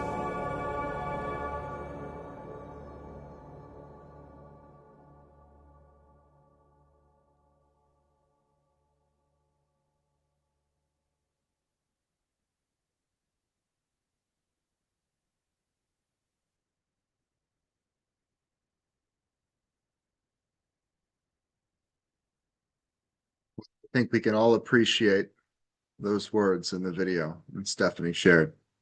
And I think we're all very, very lucky to have such an open and welcoming space here. And yeah, I know Stephanie's busy setting up a gathering in person right now, but I hope that she can hear that we all felt immense gratitude for that space of welcoming she presented. And next up, here's Mariette. Hello. Hello. And we'll be moving right along here. We are, and thank you for that, George. That really, I put the link in the chat to Stephanie's groundbreaking work here. I think that, you know, the afterlife exploration, the crossing over, is a new part of her work. And we've been friends. We've been part of this cohort for a few years now, and just, you know, the embodiment, like George was saying, that we all have, and the safe space that this space is just so crucial to all of us, because whatever we want to express, whatever part of us we have that we don't feel is accepted, or we know is not largely accepted, that's some of what we're working to dissolve, so that we do have the safe space here, and that we can create more blossoming and safe spaces for others. I just want to, yeah, we are loved by the infinite light, as Mariana said. We are made of light, and we are light. So now I'd like to bring up Roxy, because we have a very special introduction, and that's for Moni, your mama. Do you wanna start it? I am so happy to start it because I am Moni's fan. Poet, educator, mother to powerful women who changed the world as well. Moni is a force of nature, and as she says in her own words, you know, she is a passenger of time, a learner, born and raised in continental areas, and you can tell us more about that in Colombia. She's a bilingual mom, friend, supporter of science and fine arts. And again, if you've been in the room with Moni, you just can't help but feel alive. It's really how I feel. I always, and she makes amazing arepas. Um, Were you one of the ones that helped her with the arepa making party? I did. I helped her with the arepa making party and even took a quick little video of it because it was stellar. I love that. Yeah. Oh, thank you, Mariette. And I am here because, well, she asked me to read her poem. And I also happen to be her daughter, so it's kind of like she's reading the poem, but not, because I am from her. So I'm just going to try to embody her. Part of the beauty of this poem is that it's been really cool to have my mother show up as my peer in the Design Science Studio as an artist all these years, participating and creating and collaborating with other artists in the community independently, building virtual worlds and doing illustrations and making videos and music. And I'm just over here, hands off the wheel, just watching her weave her magic. And as Mariette alluded to, my mother was not born in the United States. She is the other half that is not Iranian, she's Colombian. And it's always been something that has helped me form my identity to know that she was always an activist and sought refuge in the United States after needing to leave Colombia because she was doing some really important political work, supporting the indigenous people there to learn to read and write so that they could protect their lands. And she's always been a fierce advocate for the well-being of all and culture and the importance of tending to and keeping our culture. And she has always been very committed to only speaking to me in Spanish. And because of her, I still speak Spanish and write in Spanish and can read in Spanish and think in Spanish sometimes. And apparently it was my first language, which is amazing. I recognize also that she may not have told the story if she wrote or was the one to read it today, but she's been going through just a lot, some stuff like like with our home. There was a big storm in Nashville that really hurt our family home, and the family was displaced for a few weeks, and then that was right on the heels of a really tender heart surgery. And the first one that wasn't successful, she just had another, and it seemed to have been successful, fingers crossed. But part of that really brought to her awareness that there was a literal like discovery of a little bit of a hardening of her heart. And so we were in a conversation about like, what does it mean when the doctor says it's not genetic? That's something that has happened in your life, that something has hardened. And she had also been telling me there had been a bit of a slowdown in her muse to write. And she shared the seed of an idea that she had been toying with, which was to write a poem called What If, which is essentially like a speculative futures type poem that kind of built the bridge from grief to possibility in a time of so much personally and much turmoil in the world, and what a courageous act it is to dream. And that's the poem that she wrote. And so I'm going to read it now. And I'll put a little bit of tone behind my voice. Let me know if you can hear my voice still okay. Still good? Okay, great. All right.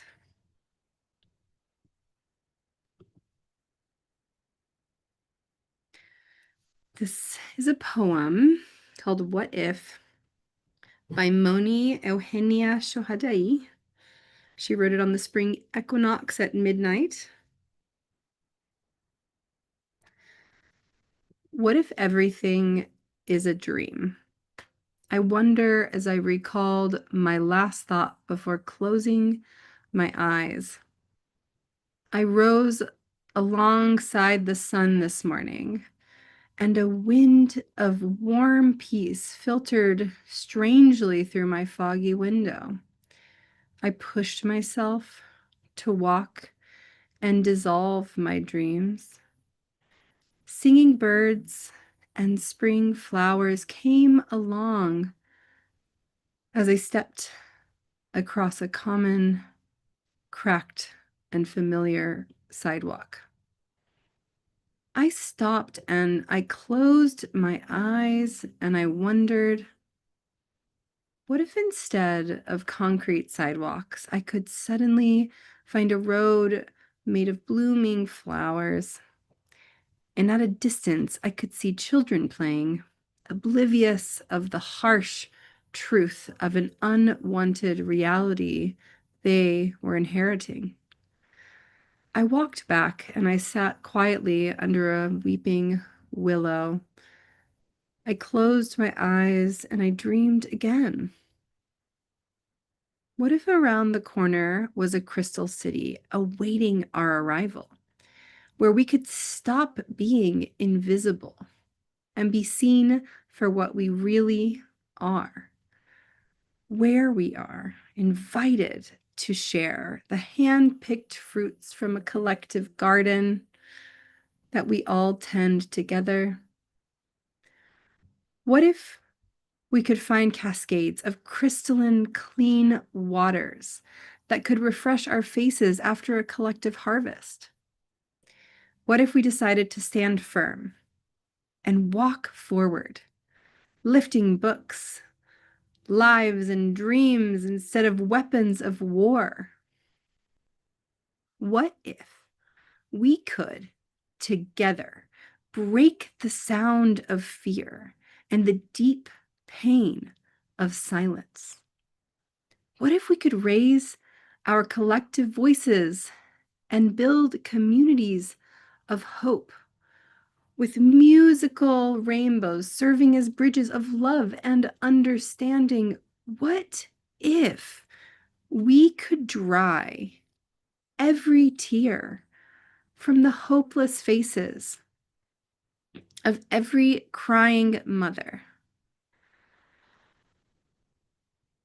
What if we could look at the eyes of our fellow humans and we could see the reflections of each other's face in a repaired mirror, finally able to see a colorless tone of our new reality? What if?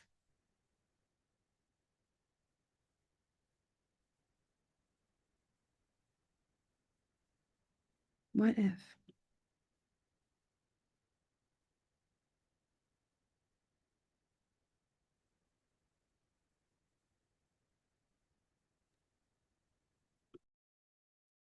What if? What if? What if? What if? That was beautiful. Thank you. Thank you, Roxy, and thank you, Moni, both.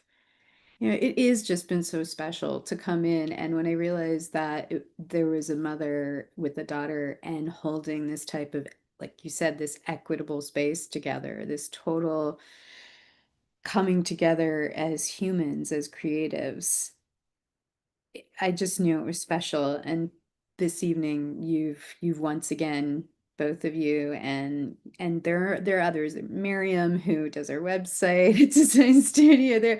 There are many of you who just have this incredible family connection, legacy, lineage that I just am very grateful that you're bringing it to this work and you're continuing it together. And this is an honor. It's very beautiful to have the opportunity to extend something that we're so used to doing, living in intergenerational play and collective learning and tending together. It's the way that I was raised, both with my mom and my dad, who's Iranian. And even though I was raised, they were no longer together pretty quickly after I was born, still active family. And that's something, at least in the United States, in a lot of Western modernity, that I don't see as much.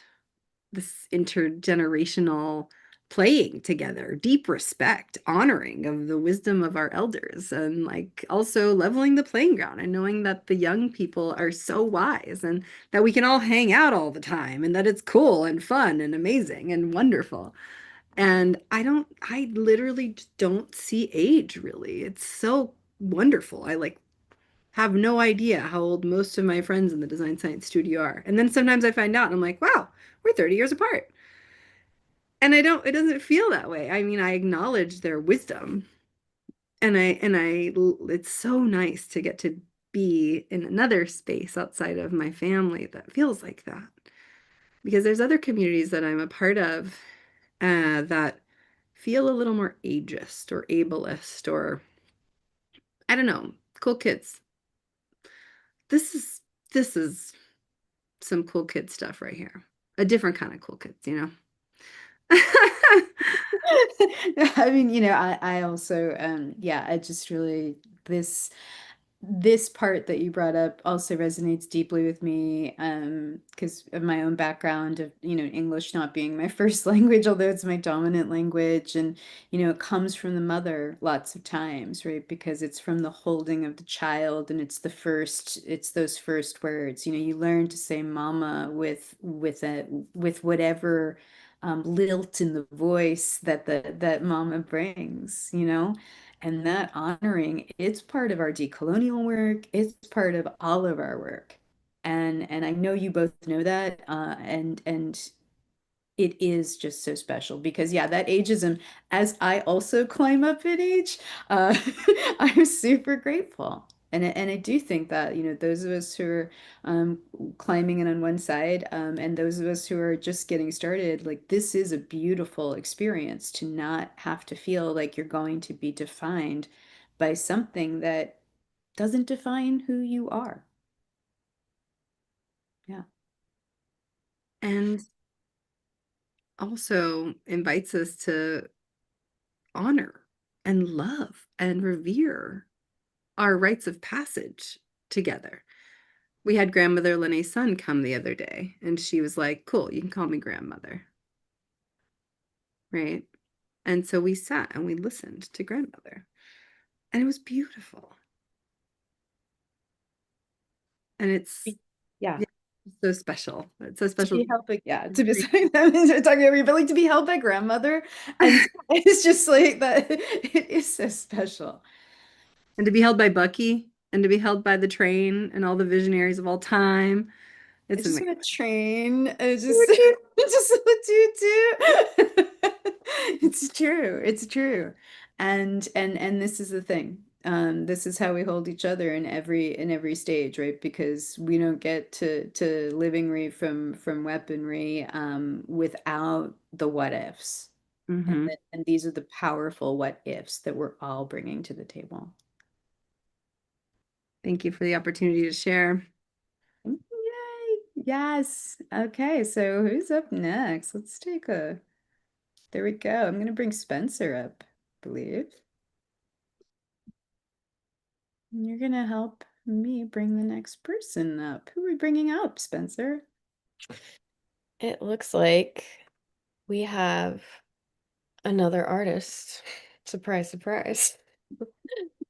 Um, so following that beautiful poem, we're going to bring up Emily. I hope I said that lovely with a beautiful French accent. Emily Ratia, a French-born consultant and artist, bridging beauty, embodiment, and cosmic remembrance to craft immersive sanctuaries that restore attunement between self, others, and the living world. Do we have Emily here? She might be recording. Is that what we're queuing up, Roxy?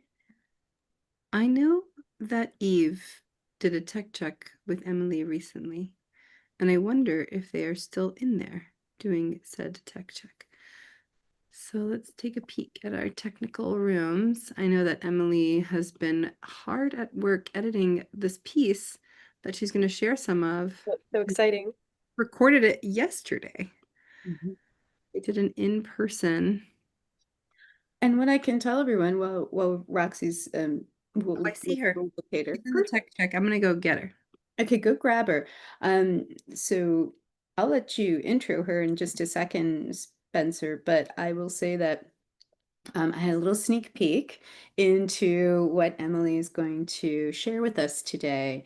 And it is also an incredible invitation into the divine feminine, into the Venusian part of femininity. So this, the luxury of breathing, the richness of the earth, the imagination right now of spring. If you're in spring, like we had Demeter brought in by Samantha Sweetwater earlier, right? And Eve and all of the, all of the goddesses and divine feminine that that are at play right now in this, what we're saying, this gateway, in this portal, and also in the rising up of the feminine in society. And of course, that beauty that Emily's bringing to the table is just a beautiful invitation for us to really settle in. Welcome, Emily. Emily, would you like to give us a little bridge into your piece? But first, I would like to let everyone know that you are a French-born consultant and artist that bridges beauty, embodiment, and cosmic remembrances to craft immersive sanctuaries that lead us to our restoration and attunement practices. Thank you so much for being with us, and I'll give you the floor. Thank you, Mariette. Thank you, everyone here tonight. So my name is Emily Vitea. I am dedicated to the philosophy of beauty as a compass for regeneration. And today I'm honored to share with you the evolution of a project that has become a core part of my relationship consulting practice and artwork, Beauty Initiation, Antidote to Horror.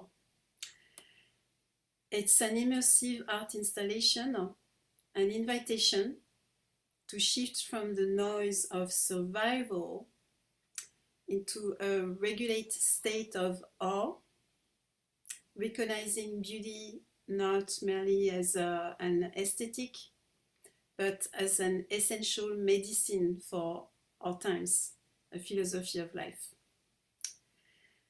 I want to present you the origin of this art installation.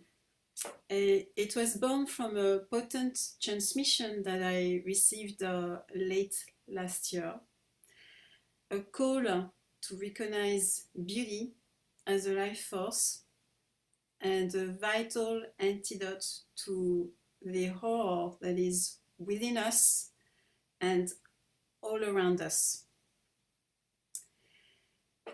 This project was born from, okay, so I'm repeating myself. So the first iteration was in San Francisco, where I am located, where I transformed a hotel room into a white sanctuary. I dressed the walls with white fabric, and the participants of the art installation lie down on a white platform equipped with vibration to sound technology, covered in mattresses, pillows and sheets. Everything was white. I curated a film that people watched as they lie down on the platform, exploring the duality of beauty and horror in nature, in people, in trash, in destruction. This was followed by an emergence into an awareness in participants of beauty in our interactions and our planet. As the film played, a soundtrack vibrated the platform and people, the participants, and the beauty crew spread essential auras around participants, forcing them into their bodies and all their senses.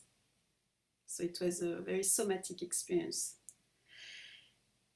People emerged from the art experience deeply relaxed and in a state of awe. Beauty had successfully transmitted its message. So the evolution, because today I'm presenting you the third iteration of this art installation. It's into nature. I wanted to explore the essence of this theme by moving from the cocoon of the hotel into the wild. So we transition from technology, of the vibration of the bed, of the music, the film, to nature with limited distraction.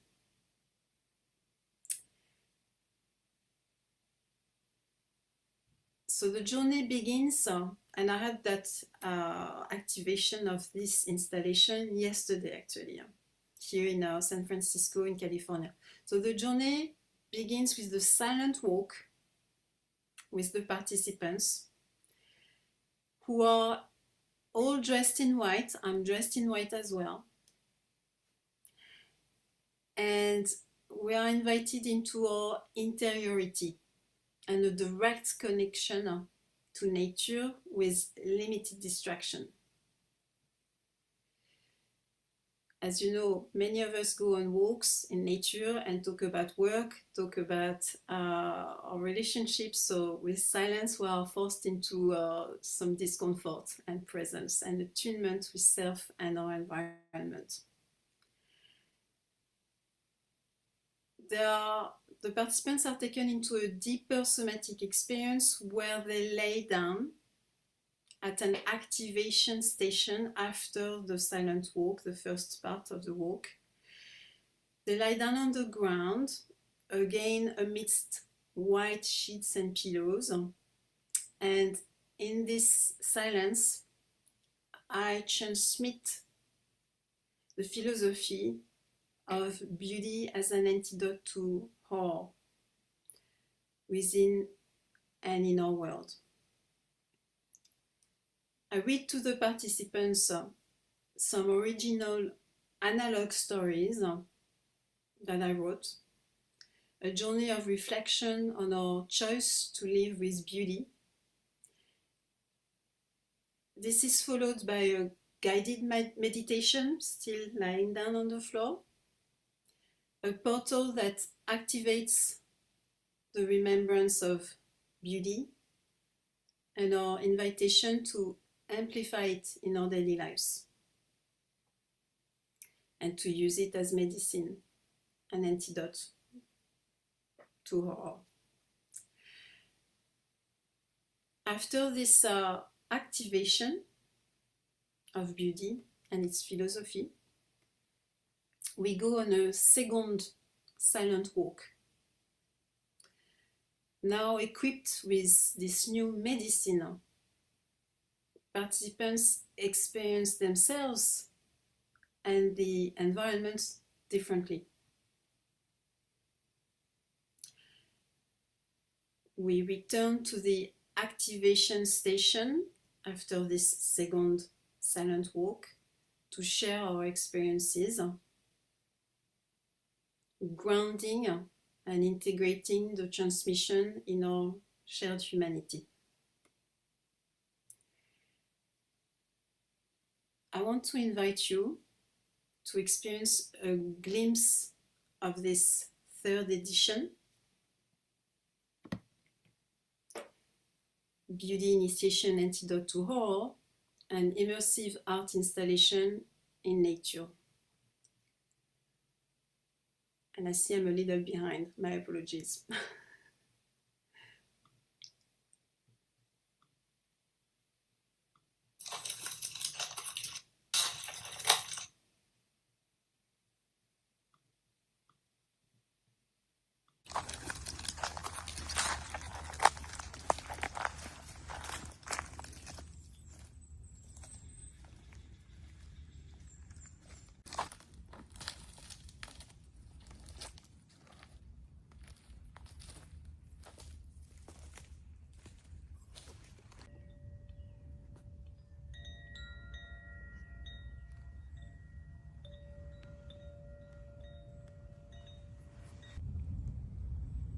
Analog Story 1.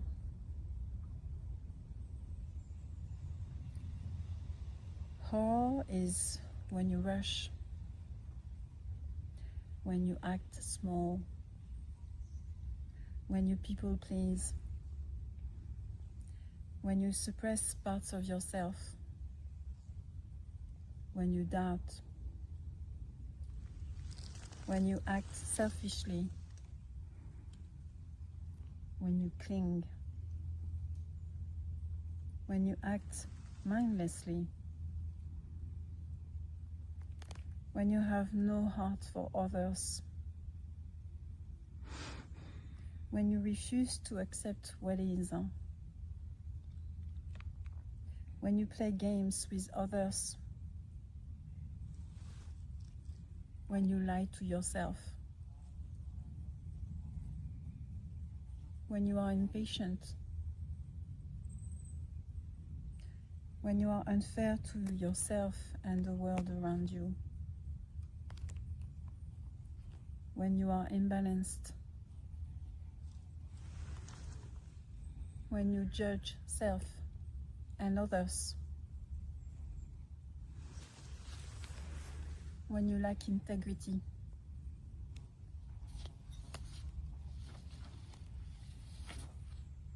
when you devalue, when you lack care for yourself and our planet. Horror is when you don't tend to your garden, the one within, the one around you. Others are your garden as well. Tend to the garden. Create beauty in it, with it, and around it. I invite you now to sit in this darkness for a moment. Feel the weight of the now that has been stolen by the next.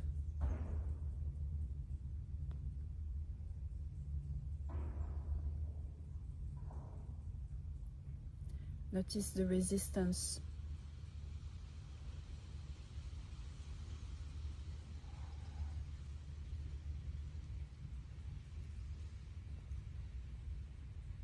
Notice the screaming inside.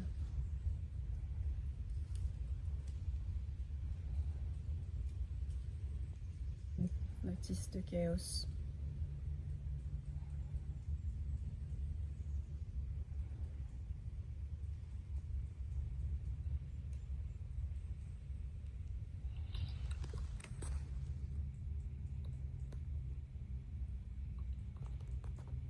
And now lift your gaze.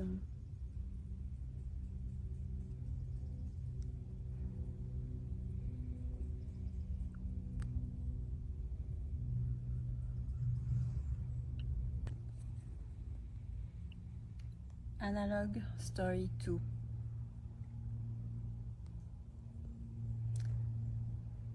Beauty invites herself when you no longer compromise, You stop diluting yourself.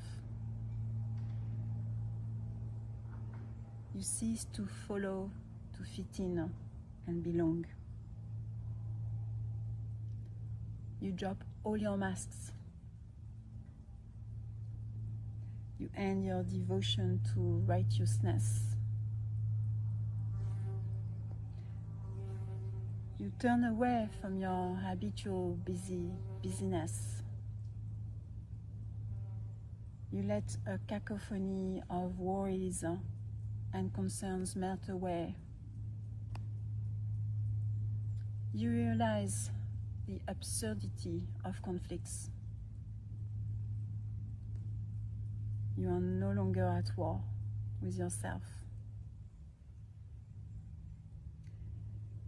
You allow criticism to fall and gratitude to rise. You are patient and present. You hold my hand, and I am no longer alone. You slow down the adult self to play with the child within. You become openness and curiosity.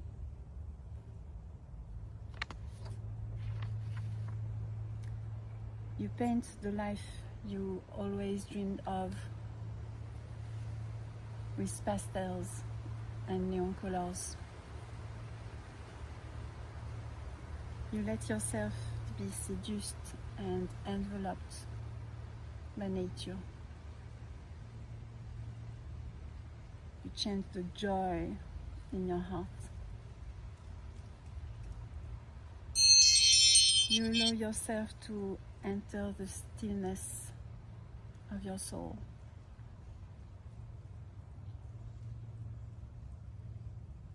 You breathe your fullness into aliveness.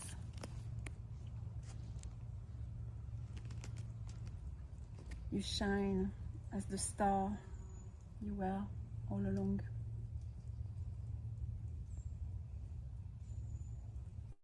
You allow yourself to be home with her.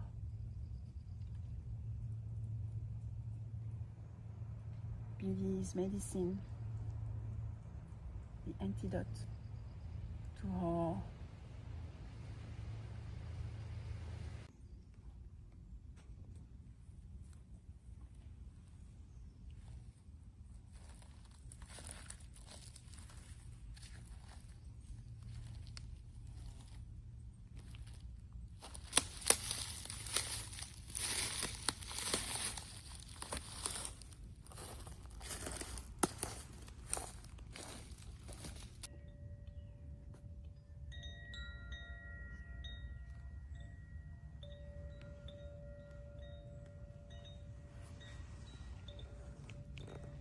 And I would like to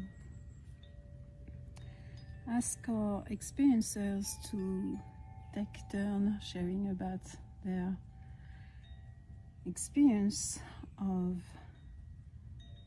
the silent walks. The first one before the beauty initiation, antidote to horror activation, and after it on our second silent walk.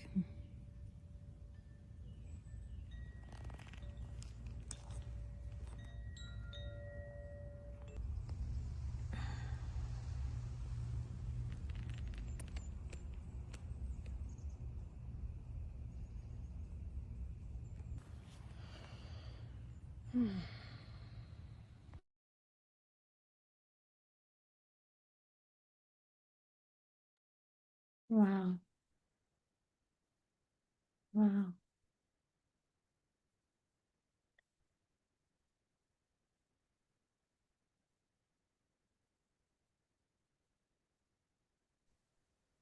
Beautiful. Thank you so much. Thank you.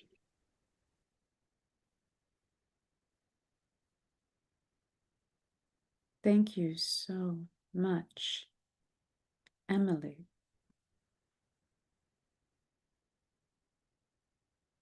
Is there something you'd like to add to conclude this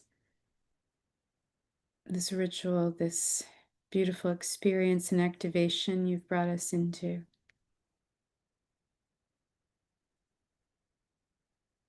Emily responded in the chat saying they're going to leave it at that. Leaving it at this since I took more time. Just okay. Thank you. And thank you for honoring the time. We're gonna put the ways to keep in touch with Emily's work in the chat here. And I just want to thank you because it takes courage to bring beauty into the world. And that video, for all of its components, its cinematography as well for its context. I'm grateful that you took the time to shoot this yesterday, and I know this entire room and community is. So please, as Roxy said, take stills from that video, share them and around as well as your fine work. And I look forward to seeing you in the next salon. Keep bringing it. Yeah, beautiful. Okay. Whew. You're free from the spotlight. Okay, so we've got someone else coming in here after our beauty initiation anecdote to horror that we just, I mean, I think I almost cried that one. And Eve is going to come on up and introduce us to who is next. Hi, friends. Next up, we have Robert Bowie with the Rainbow Theory. What? I'm really, really excited about this one because I remember when I was reading her application for the cohort, it mentioned something about rainbow theory, and I am a unicorn. So I'm very excited to hear what this is all about. So Robert Bowie is a professional leprechaun, natural builder, event coordinator, festival worker, DJ, and highly, oh, hi, everybody. Oh my gosh, wow, it just keeps going. And there's even a dog and it just keeps going and going. And highly active community member. It's true. You have all these people, active community member. Often traveling up and down the West Coast from project to project. Okay, Robert, it's your turn. I can't wait to see this. And I have the video queued whenever you want. Yeah, I'd say we should probably just rip into it because I'm gonna be rambling for like 13 minutes. You probably don't want to hear me talk more, but I do want to say that everyone's presentation today has been so fucking beautiful and powerful, and it's been amazing to witness all this. And these are my dear friends. Alan actually simultaneously having a garden party today. We have a little hobby on the shovel. He was working hard. Yeah, so with that, you just go ahead and send the video. I'm probably gonna turn off the video or my video stream so that you know. Love y'all. Beautiful. That's great. Okay, here we go. This is it. Love you. Here it goes. This is so embarrassing. No.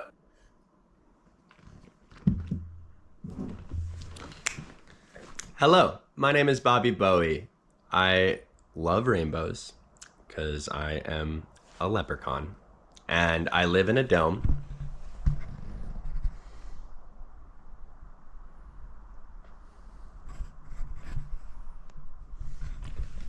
And I built this dome with the help of Johnny from Trillium Domes, who I highly recommend you check out. He's my good brother and buddy. I'm here to present Rainbow Theory. I have spoken this out loud many a times to many a people, been made fun of egregiously for it and loved dearly. And it is a ridiculous thing that I've never recorded. It is the culmination, summarization of all these realizations and ramblings I've had over the years from many different folks and different sources. And so I hope you like it. And here we go. All right, here we go. Rainbow theories. So here we are sitting on planet Earth, which is rotating at 1,000 miles per hour. We are piggybacking on the sun, which we are orbiting at 67,000 miles per hour.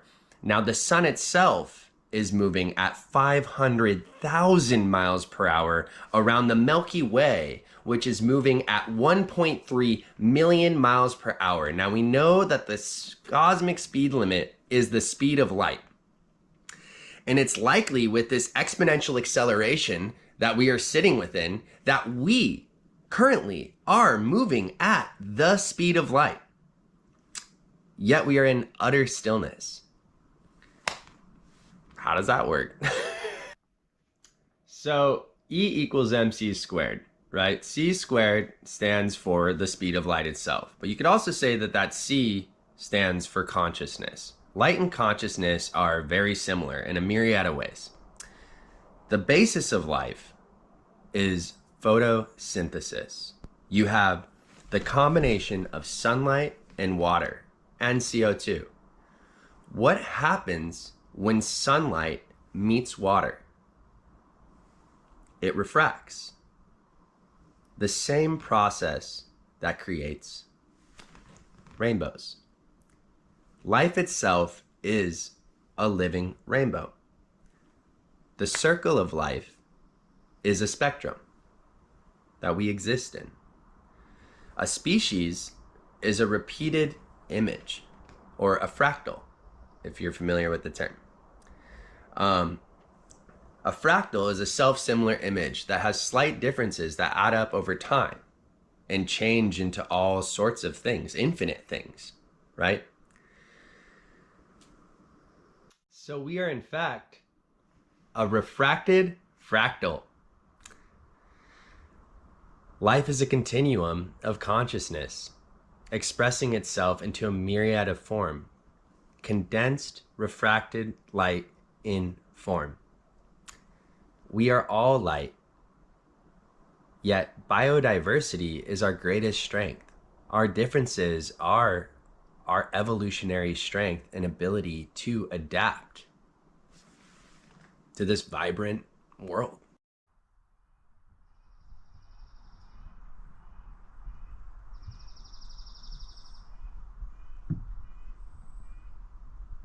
So in this holographic fractal spectrum, we witness repeated patterns as energy condenses into form. And one way of looking at this is the alchemical octaves. You have the chakra system, of course, the ethereal, root, navel, sacral, heart, throat, third eye, crown. Then you have light, color, Roy G. Biv, red, orange, yellow, green, blue, indigo, violet. And you have the C scale, or sound, C, D, E, F, G, A, B, right? Now we know how sound works, where it goes do, re, mi, fa, sol, la, ti, do, at a higher frequency, right? Energy is, these different patterns are expressed at different levels of frequency or wavelength, from the highest to the lowest densification of matter. So we have root, red, core of the earth, orange, navel, molten, magma, yellow, crust, sacral, green, heart, center, surface, plant life, blue, sky, birds, throat, singing, indigo, stars, crown, cosmos. We are all micro rainbows within a macro rainbow of existence. So it's all rainbows bottom to top, baby. So here we are on the rainbow plane where energy is distilling into matter. We witness this every day when the sun rises and the sun sets, and a gradient of color is created in the sky as wavelengths of light stretch out over our atmosphere. If you're ever looking for a rainbow and it's raining out and the sun is out, you must look directly towards your shadow. It will be at a 42-degree angle from your point of perception in the sky, and it is in fact a circle.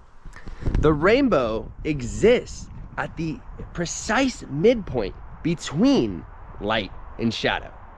It is where light is transmuted to shadow and shadow is transmuted by light. This is the realm of purgatory and our existence. It is about neutrality and balance.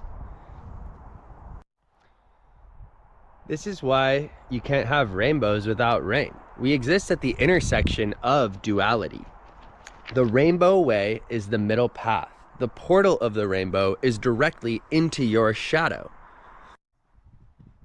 So you may have heard of the concept of parallel dimensions and parallel selves in other dimensions that are just like you, but slightly different. Now, what if I was to tell you that you and I are in fact parallel selves? We have doppelgangers in this reality that are just like us, but slightly different. And those differences add up over time to create wildly different humans. You know, there are different ways to represent this through astrology, and the varying archetypes and patternings of people and types of people. But we're all different aspects of the same being, taking on different form.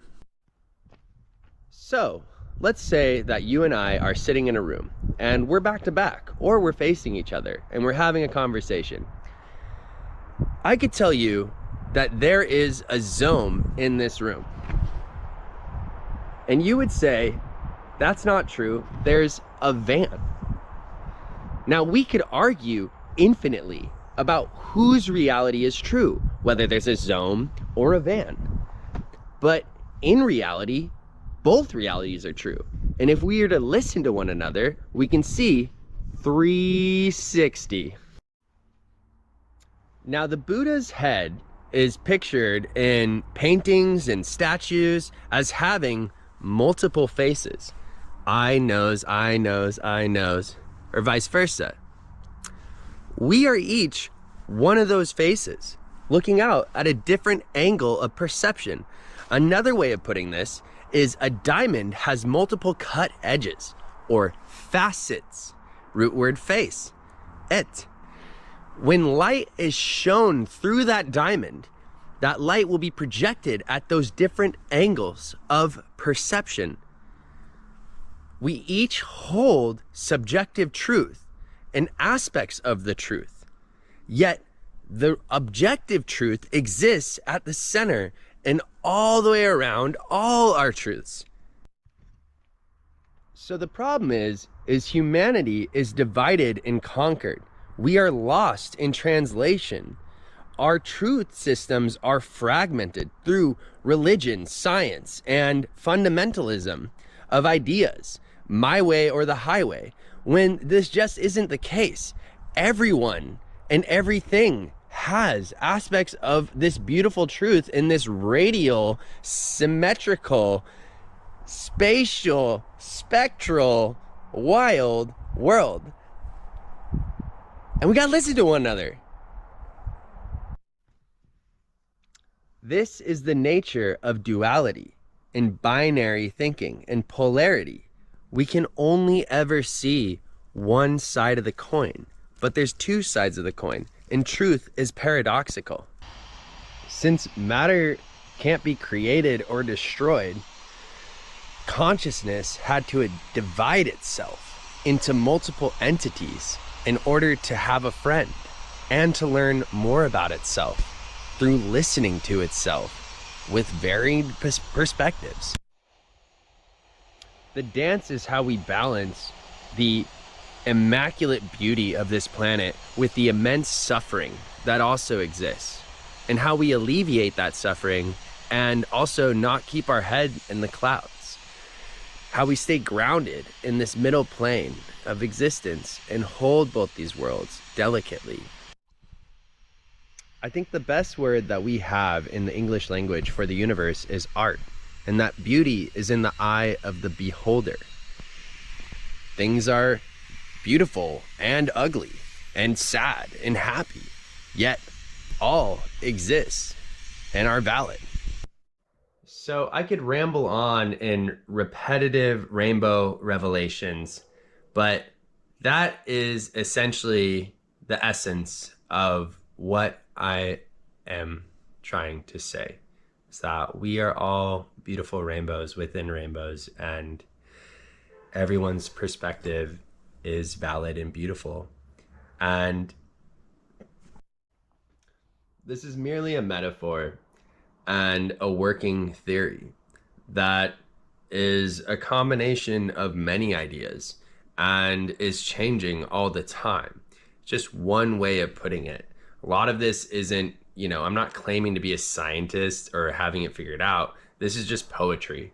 And so what I'm really calling in here is our ability to communicate and listen to one another and perceive the fact that we are all one through the rainbow, yet our differences are beautiful and they matter.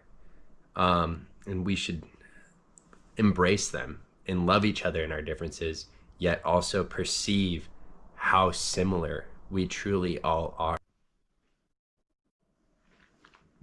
So with that, I'm going to conclude rainbow theory for now. It's growing and changing, and many people have come to parallel realizations and revelations, like our cohort companion, Mark Smith, who is a fellow leprechaun that lives in a dome and has come to similar realizations. As he says, we need to move from being reactionary to refractionary. I hope to work together with everyone to expand and evolve this metaphor, and I hope you like it. Thank you so much. Your little leprechaun signing out.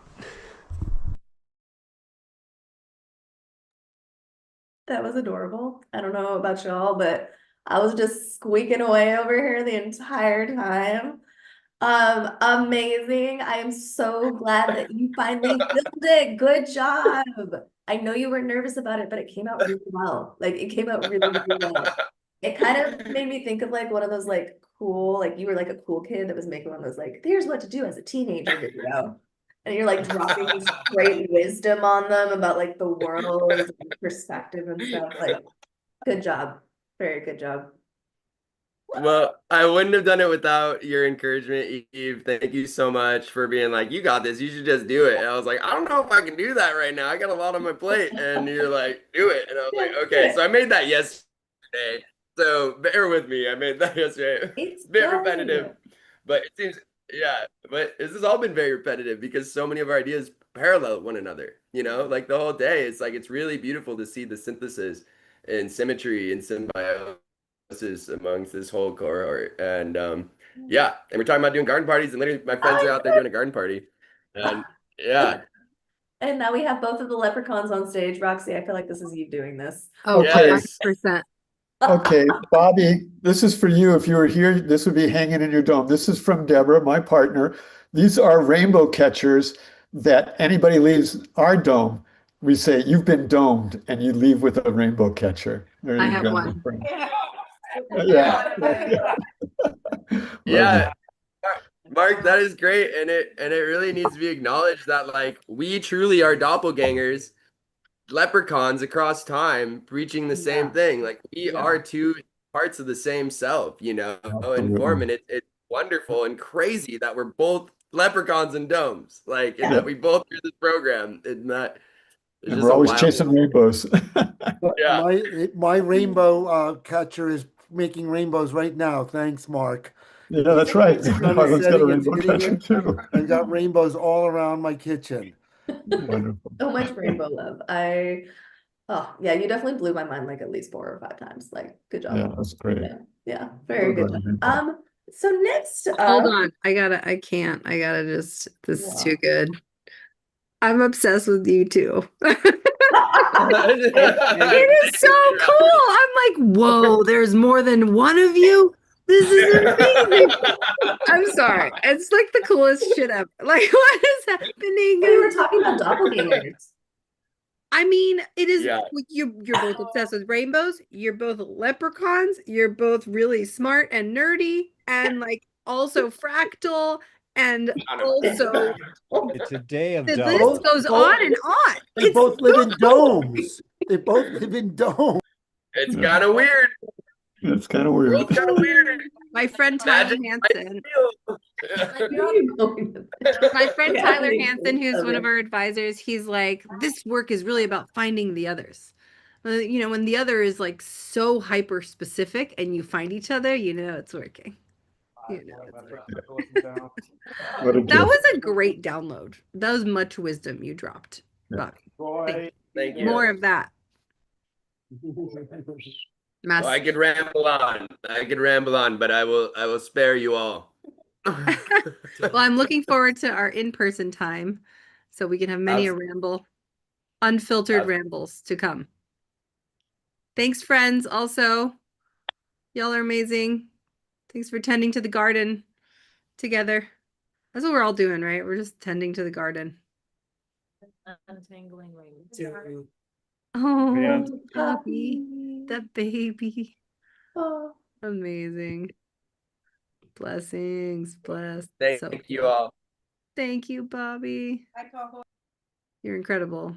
I don't know how I ended up here. Someone else was supposed to introduce Izzy, but I just got excited. That's just too cool. That's amazing. What a world. What a world we live in. That we found each other. Wow. Incredible. Okay. I'm going to bring, I think, George up here with me to celebrate this magnificent human. Izzy.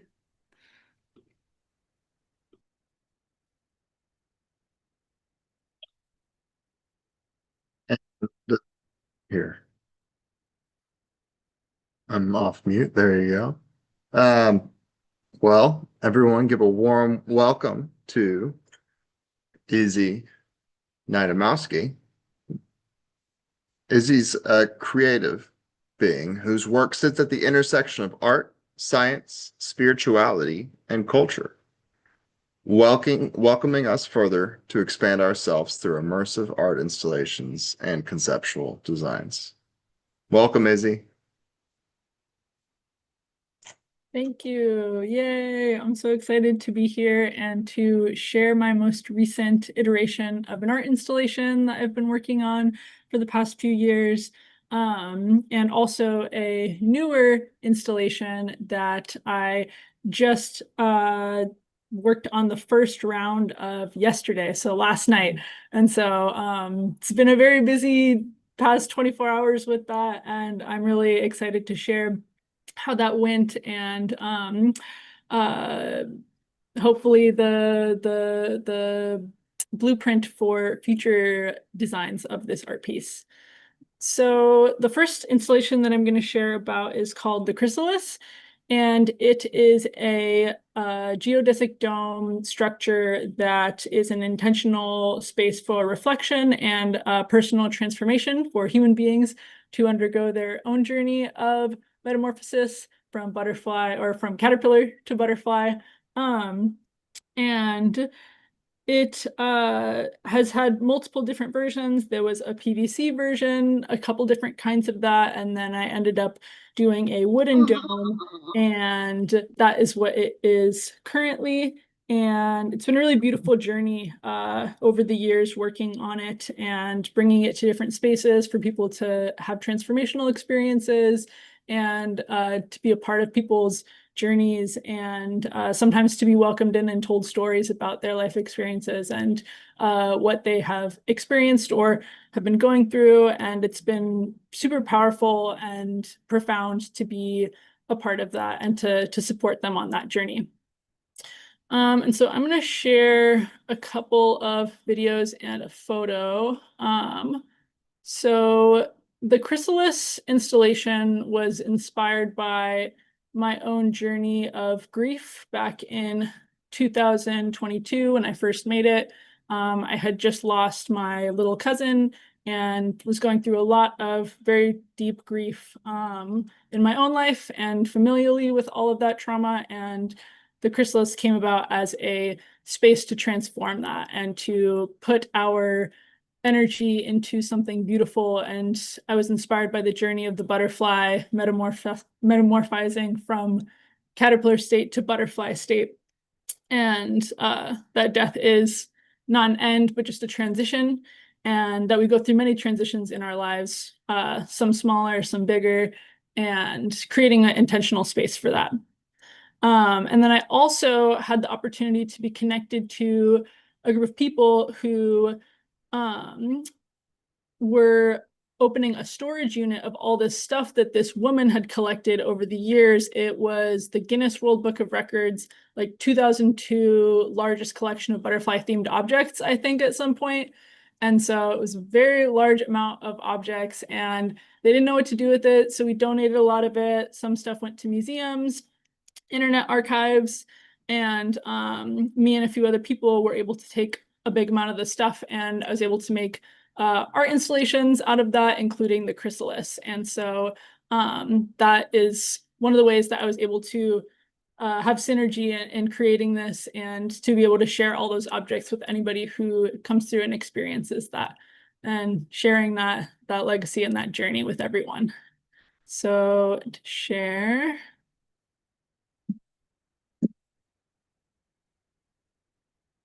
Okay, so I'm sharing my screen.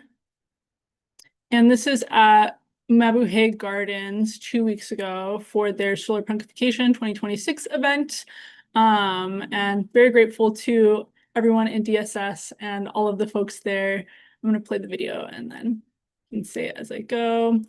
So this is entering. And a couple of the artists here ended up doing a collaborative art piece together. And so as we're walking through the space, you can see the other art installations as well.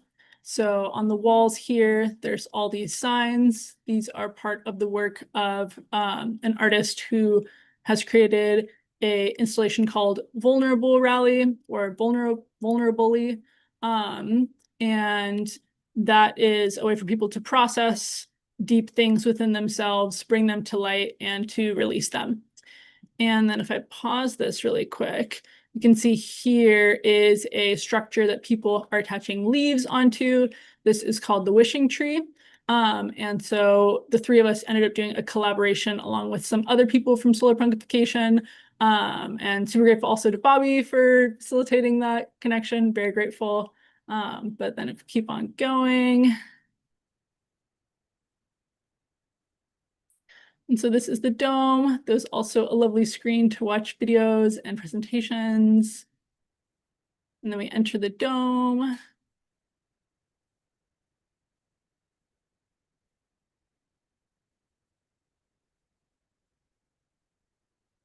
And so it has a flow from left to right and an altar in the middle with an intentional sigil honoring transformation and flowers and herbs that reflect transformation and change.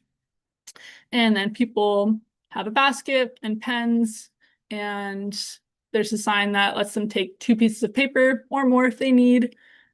And then they write something they're letting go of.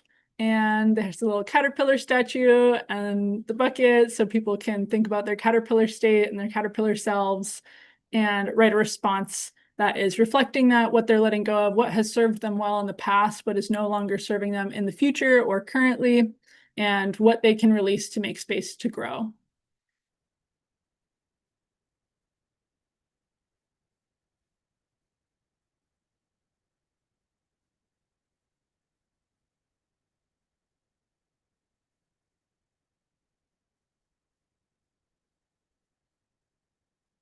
And so all of these bowls and random objects came from this collection. And so it feels like a co-creation of people from the past, people who I never met, both ancestors and ancestors that I have known, as well as other people who I've known in passing, but not in their life, but was able to connect with them through this way.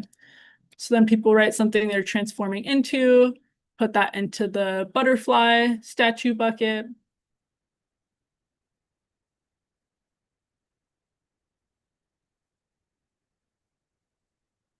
And then there's a book here, and people are responding how they felt their experience was. They can leave their pens there and just draw anything that they're feeling. And so people have written some really beautiful notes, letters, or just funny drawings and anything that they've felt. And that's been really beautiful to create that with everybody who's come through. And then this is a box of butterfly objects so people can take objects when they're done with their experience. It's kind of like a memory of a constant reminder to their experience of what they went through.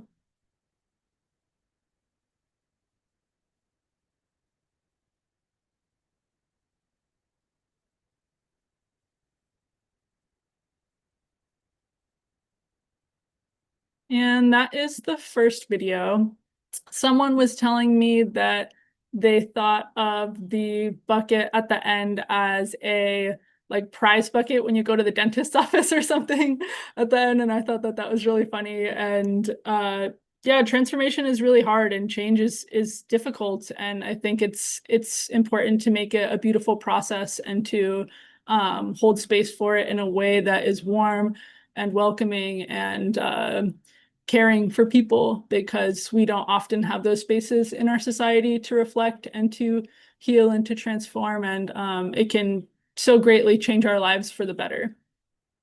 And so the second video I'm going to share is of the art installation that was a collaboration between the people at Solar Punctification as well as the two other artists, one of which was the Vulnerable Rally people, so Candace, and this is a photo of the plaque that she has like with her card info. And so this is what the prompt is. So hers is, would you hold a sign in public revealing your shame, fear, and prejudices?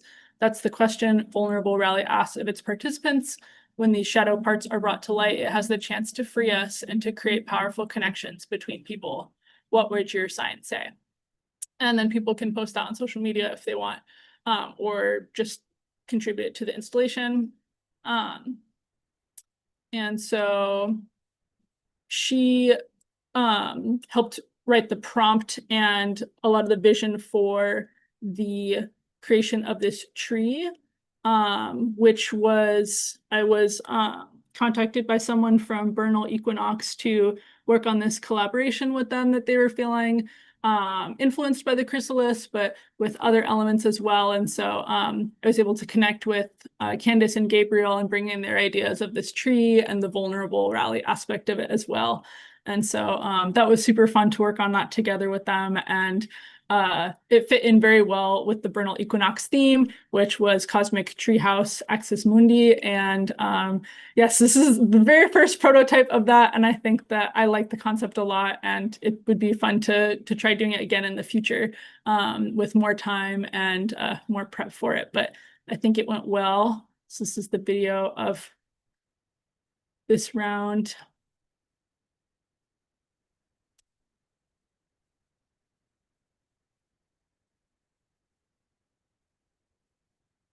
And so very similar prompt with what I read earlier, but also the question of what is the goo that you're sitting in that is helping to transform you so you can take flight.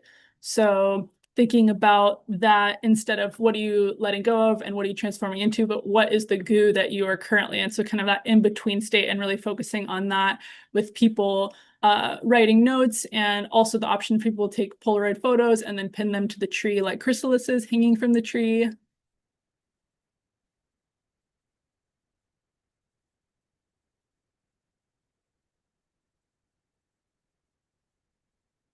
And this was in a like relaxation space by Opulent Chill. And so that was a really beautiful collaboration to connect with the people from that as well.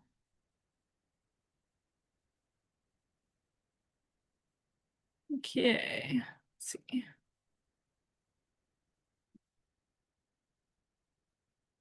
There.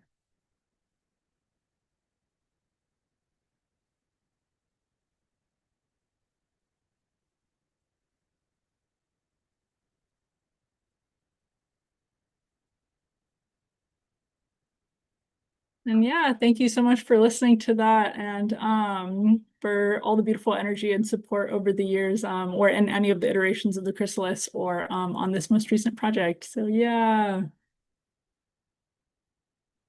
Absolutely beautiful. Thank you so much for sharing that with us, Izzy. And to follow your work, the site is Unknownsky, right?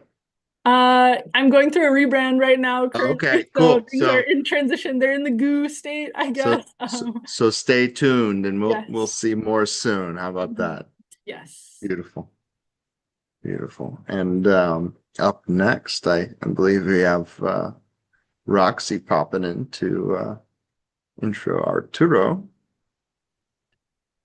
Yeah, there's all kinds of things changing on the fly out here, George. I'm gonna embody my inner Arturo here pretty soon. But I did want to start by saying that I had the opportunity to spend some time with another one of our revolutionaries, Elle, at your installation, Izzy, at Solar Punkification. And it did all of the things. It was so lovely. It was in the middle of a crowded room where there was music playing, and immediately, even though we were on the dance floor, basically, we were able to ground and lay on the floor and rest and regulate our bodies and co-regulate. And I took liberty to turn on your little lights because the sun had just gone down, and so it's getting dark inside. And I discovered that there was the altar cloth that was like right in the middle of the transformation. It's a really traditional cloth from Iran. I don't know if you know that. They have this like really traditional block printing, screen printing, and there was a city that we visited, and I bought a bunch of it because I'm obsessed with printmaking. My bachelor's in fine art degree actually is a concentration in printmaking, so I'm a huge nerd for the stuff. And so that instantly made me feel very at home. And then we went through the whole exercise of the transformation. And this morning, I don't know if you were on the call right at the beginning. I know you've been on most of the session today with us in the salon, but I started talking about your installation because this whole day is about like, we literally like to bloom, we need to dissolve, we need to release to support the transformation. And so it's really fitting that you are like helping round the whole experience for us. And I want to actually just briefly bring back up our interactive slide that we did earlier that would allow for everybody to see, like, did anything new dissolve? Did anything else bloom? And I'll open it so that we can have it together, and I'll leave it open. But I think it would be really beautiful to just witness kind of what else came forward in this process together. Here. There we go. And as it's up, I wonder, Izzy, because there was a question that came in the chat from Eve, I believe, that was asking, what do you do with all of the gifts that people give you in terms of the papers that are written out? And obviously you give back gifts. I have one of your gifts that I laughed because I got one of your epic rainbow or rainbow butterfly clips, and I ended up poking a bunch of people in the face with it because I forgot it was in my hair. And it lives next to my bed now. And you are alchemizing so much with this installation. So yeah, I wonder, and I invite people to add to this as well while we're talking, and kind of help us kind of ground the day of what else, bloomed and dissolved. What was part of this transformation for us all? Definitely. I love the theme is bloom and dissolve. It feels so fitting with the installation and being able to contribute that this past 2 weeks ago, and just every time that the chrysalis has happened, it's been such a beautiful and profound experience that has brought me tears. And yeah, to know that I've been able to be a part on someone else's journey and have helped them in any way, it's so fulfilling. And I really like the question about what I've done with the piece of paper. So yeah, so for what are people letting go of? What are they releasing as their caterpillar state?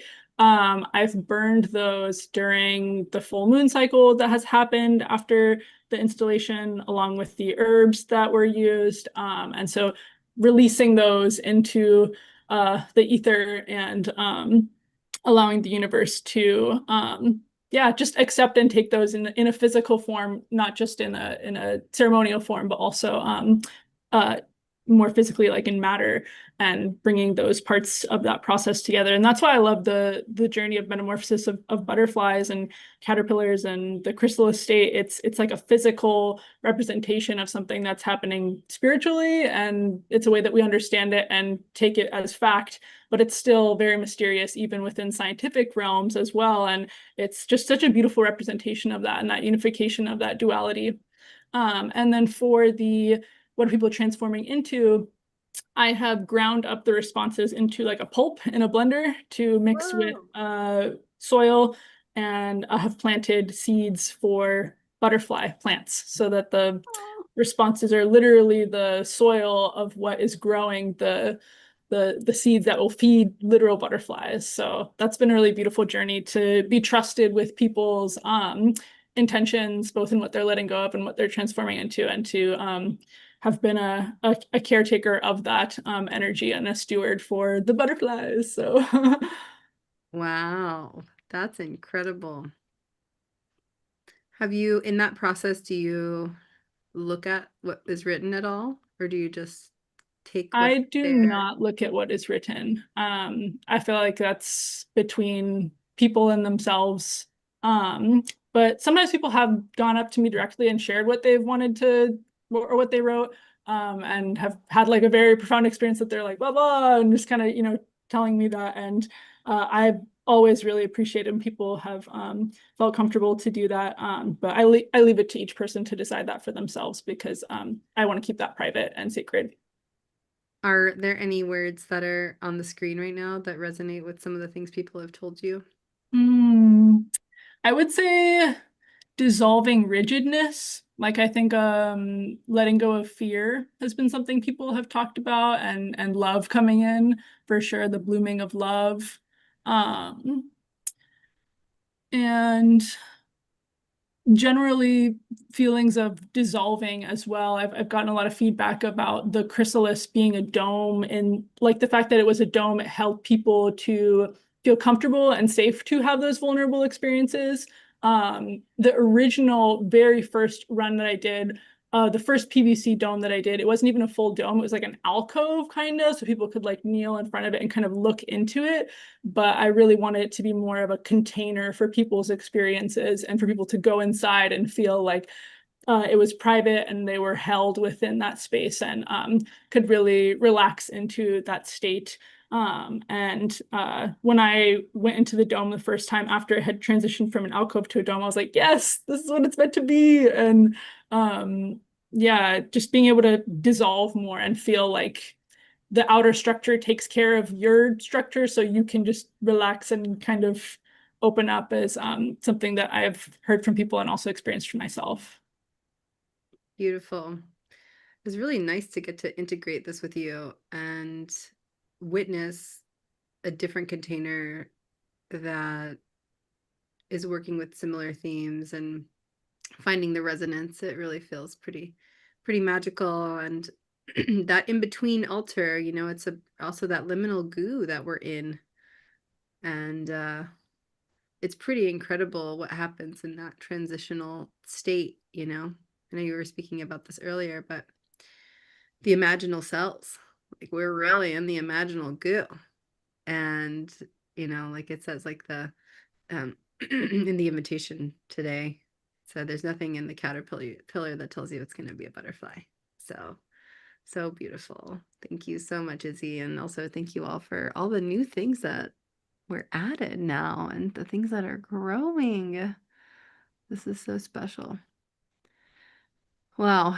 And something that actually is a really nice transition is we are going to get to have a little emergent musical alternative, which I'm very excited about. So thank you, Izzy, for being the last DSS artist to share today. And then we get to welcome a friend from the Vision Train. And I need to modulate our, we're already, as Amanda and I often will say, sometimes the train goes off the tracks. So we are officially in train off the tracks mode here. And we're going to get to have our friend Amanda and the train's friend Gregory share some handpan music. And before you start, Gregory, I just want to double check, Amanda. We need to hand the reins over at 8, right? In an hour, yes. Perfect. Great. We'll try to make sure that we're done a few minutes before then. But for anyone who can stick around and play, Amanda will do a proper intro to her friend Gregory, who will play a handpan for a little bit. We're going to do some thank yous, then we'll close the stream, and then I'm going to play a little bit of music, and Mark is going to lead us in some integration beaming. It's going to be fun, and we're going to hand this train over. But we definitely could benefit from some music, Gregory. So thank you for jumping in. Arturo had an unfortunate emergency. He's okay, but he wasn't able to come back. So it's very important that we go into resonant frequency time. Thank you. Well, Roxy, I'm so stoked for the train sometimes getting derailed onto another rail that was not supposed in the plan, because sometimes that's the most perfect. You know, it's like this, we plan things and so Gregory, it's so beautiful there right now where Gregory is in Thailand. So it's a beautiful morning light, and this place where you are, maybe you'll share just a couple of words about it. We're gonna do a trip about it. I'm gonna put the link in the chat. It's tomorrow, right? Yeah, it'll be like in another couple hours, in 24 hours, so 26 hours from now. And we'll get more of a tour. But yeah, where are you, Gregory? Yeah, I'm in Chiang Mai, Thailand at Pun Pun Farm, adjacent Panya Farm, which we'll be focusing on more tomorrow. Same, but different. But yeah, the sun is coming up and I'm learning how to use Zoom. Learning how to get on the train in 100 ways at once, starting in the middle, going everywhere simultaneously, which is really fun. So blasting through like a rainbow, super fun waking up with you all. And I am just learning how to use this now, so hopefully you can hear it. Can we do a little test and you give me a thumbs up if you can hear? We can hear the birds, which is beautiful. Oh, good. That's even better. Oh yeah, we can definitely hear it. All good? Yay! All right. Well, all blessings to you from Thailand. It's I guess it's the next day over here. You're gonna love it. It's a good day. Tomorrow's really fun. You're gonna love it.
Everything cool? This is amazing. Yeah, keep going. Beautiful. Okay.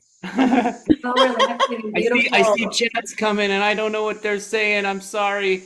I don't know if anyone's saying anything. Just want to check in. Everyone feeling good? Just beautiful. Yeah, we're saying we love it so much. Keep going, Oh, Fran, keep good. going. Thank you.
Oh.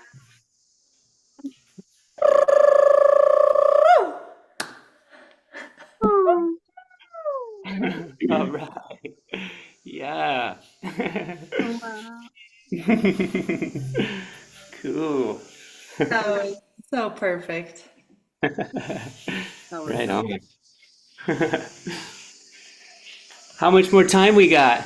I feel like your tenure of playing has completed our wildest hopes and dreams Okay, and leaves us beautiful. just enough time to say thank you and do a few last closing things. Oh, Cool. yeah. Choo choo. Choo choo! Thank you, everyone. That was a lot of fun. Wow. That was such a gift for us. Thank you so much, Gregory. Thank you also for taking us to Thailand, one of my favorite places in the world. And come back Good tomorrow, to guys. hear. Come back tomorrow and get a tour of and hear about the amazing things that they're doing there. You know the Emerald podcast? You guys Yeah. familiar with that? Mhm. They got one of the grants recently from them. They're doing this incredible work there with, um, you can say in like 2 sentences, probably a lot more than I could say. But they're doing this work with refugees from Burma? Myanmar, Burma. Myanmar. Yeah. Yeah. Mm. And Yeah, that's deep specifically cultural work. with Josh Stry from Emerald. Bless him. He's helping us work with the Bakayan Hill tribes here to keep alive their their mythological educational modalities, essentially, which are endangered right now, you might say. So we're trying to keep them alive and really grateful for them for helping us with that. Oh. It's all about seeds. So it's so fitting what Joe Bob said yesterday. Yeah. It's very much about seeds. So beautiful. Thank you, Gregory. What's so exciting about that grant? Yeah. I'm sure many of us will make it back for tomorrow. I can't wait to learn more. Cool. All blessings to you all. Blessings to you. Blessings to you. Way to be a manifester, Amanda. I was like, but maybe, but that's epic. I was looking on the calls, like, who could there be? And then I was like, oh, you never know. You never know. Well, now's our time to say all the thank yous. Thank you, thank you, thank you. We did it, team. High five. Doo doo. Oh, yeah. We're in our last moments of the stream, and then we'll close the stream and keep recording so we can do a few things that or play some music that is probably not royalty free, and then have a little mini beam and give the wheel back. Keep this train on the track. Yeah, but none of this ever happens without a giant group of humans weaving together. So it's time for many, many thank yous. So to start, just want to acknowledge, hopefully this list has most people, a lot of folks contributed. So just Can I say something to my volunteers? hold on one second, Eve. You took the words right out of my mouth. To start, before I just start reading people out, I was going to say I wanted to invite you, Eve, who is the volunteer coordinator. And really excited about giving appreciation to all of the amazing volunteers who stepped up, showed up, were open to learning new skills. I had a lot of fun working with each one of you, and I really, really appreciate the energy and love and support you put into this. It's a collaboration, and we couldn't do it without you. So thank you. And the floor is back to you, Rex. And thank you, Eve, for wrangling all these incredible humans. Thank you, Scott. Thank you, Cassius, George, Govind, Gigi, John, and Malcolm, and Mary, and Raquel, and Rebecca, and Rex. And also Vincent, and Mage, and Umukeri, and Wahinia, Gabriella, Miriam, Mariette, Mark, Spencer. Woo! Spencer freshly joined the team and made it through the first salon. Amazing job. Amazing job. Amanda Sage, as always. Look at this Eve Rose looking fabulous. Little old me over here in the corner, hanging out, making magic together. It's such a joy. And so many performers and presenters. Thank you for your time, your energy, your vision, your creativity, your devotion, your courage, your encouragement, your inspiration. You are incredible. And every single one of you just wove this big collective prayer on the train, and it was such a gift to the world. Thank you, thank you, thank you for your time and all that it took to make it so that you were here, your ancestors, your forecasters, your families, the lands that hold you. Thank you to our partners who all came together to weave this particular instance of Dissolve and Bloom. Thank you, Vision Train, Design Science Studio, Habritual, Catalyst, and the Buckminster Fuller Institute. And very much certainly not least, thank you all for participating and being with us and celebrating all of this incredible work, and to our beautiful living planet and to all of life. May this be received into the web of life as an offering. And I think we all feel just how beautiful and potent and powerful it is, and just really, really, really nourishing that you were able to play some music and let that resonate across the world, Gregory. It's really such a gift to be able to do this, and it does not come without this entire ecosystem and more, so many more that weren't even named, so many conductors on the train and incredible artists who are creating all day. Yeah, so much it takes to all the invisible hands, all the people who love us and support us so we can show up and do this work. Thank you, thank you, thank you. Anyone else want to send any final thank yous before I close the live stream? I'm just really appreciative and grateful for this community. Every time we have a salon, it just reminds me of how, even though we're in so many different areas of the world, we're all connected and we're all very passionate and care. And I'm just so honored. Okay, I'm not gonna cry. I'm just really honored to get to know all of you. So thank you.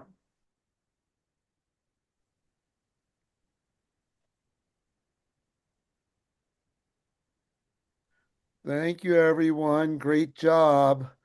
Pulled it off. This is epic. I said it before today, and I say it again. I found my people. I found my tribe. We love you, John. Absolutely. You're all so special. Thank you for staying up super late with us last night.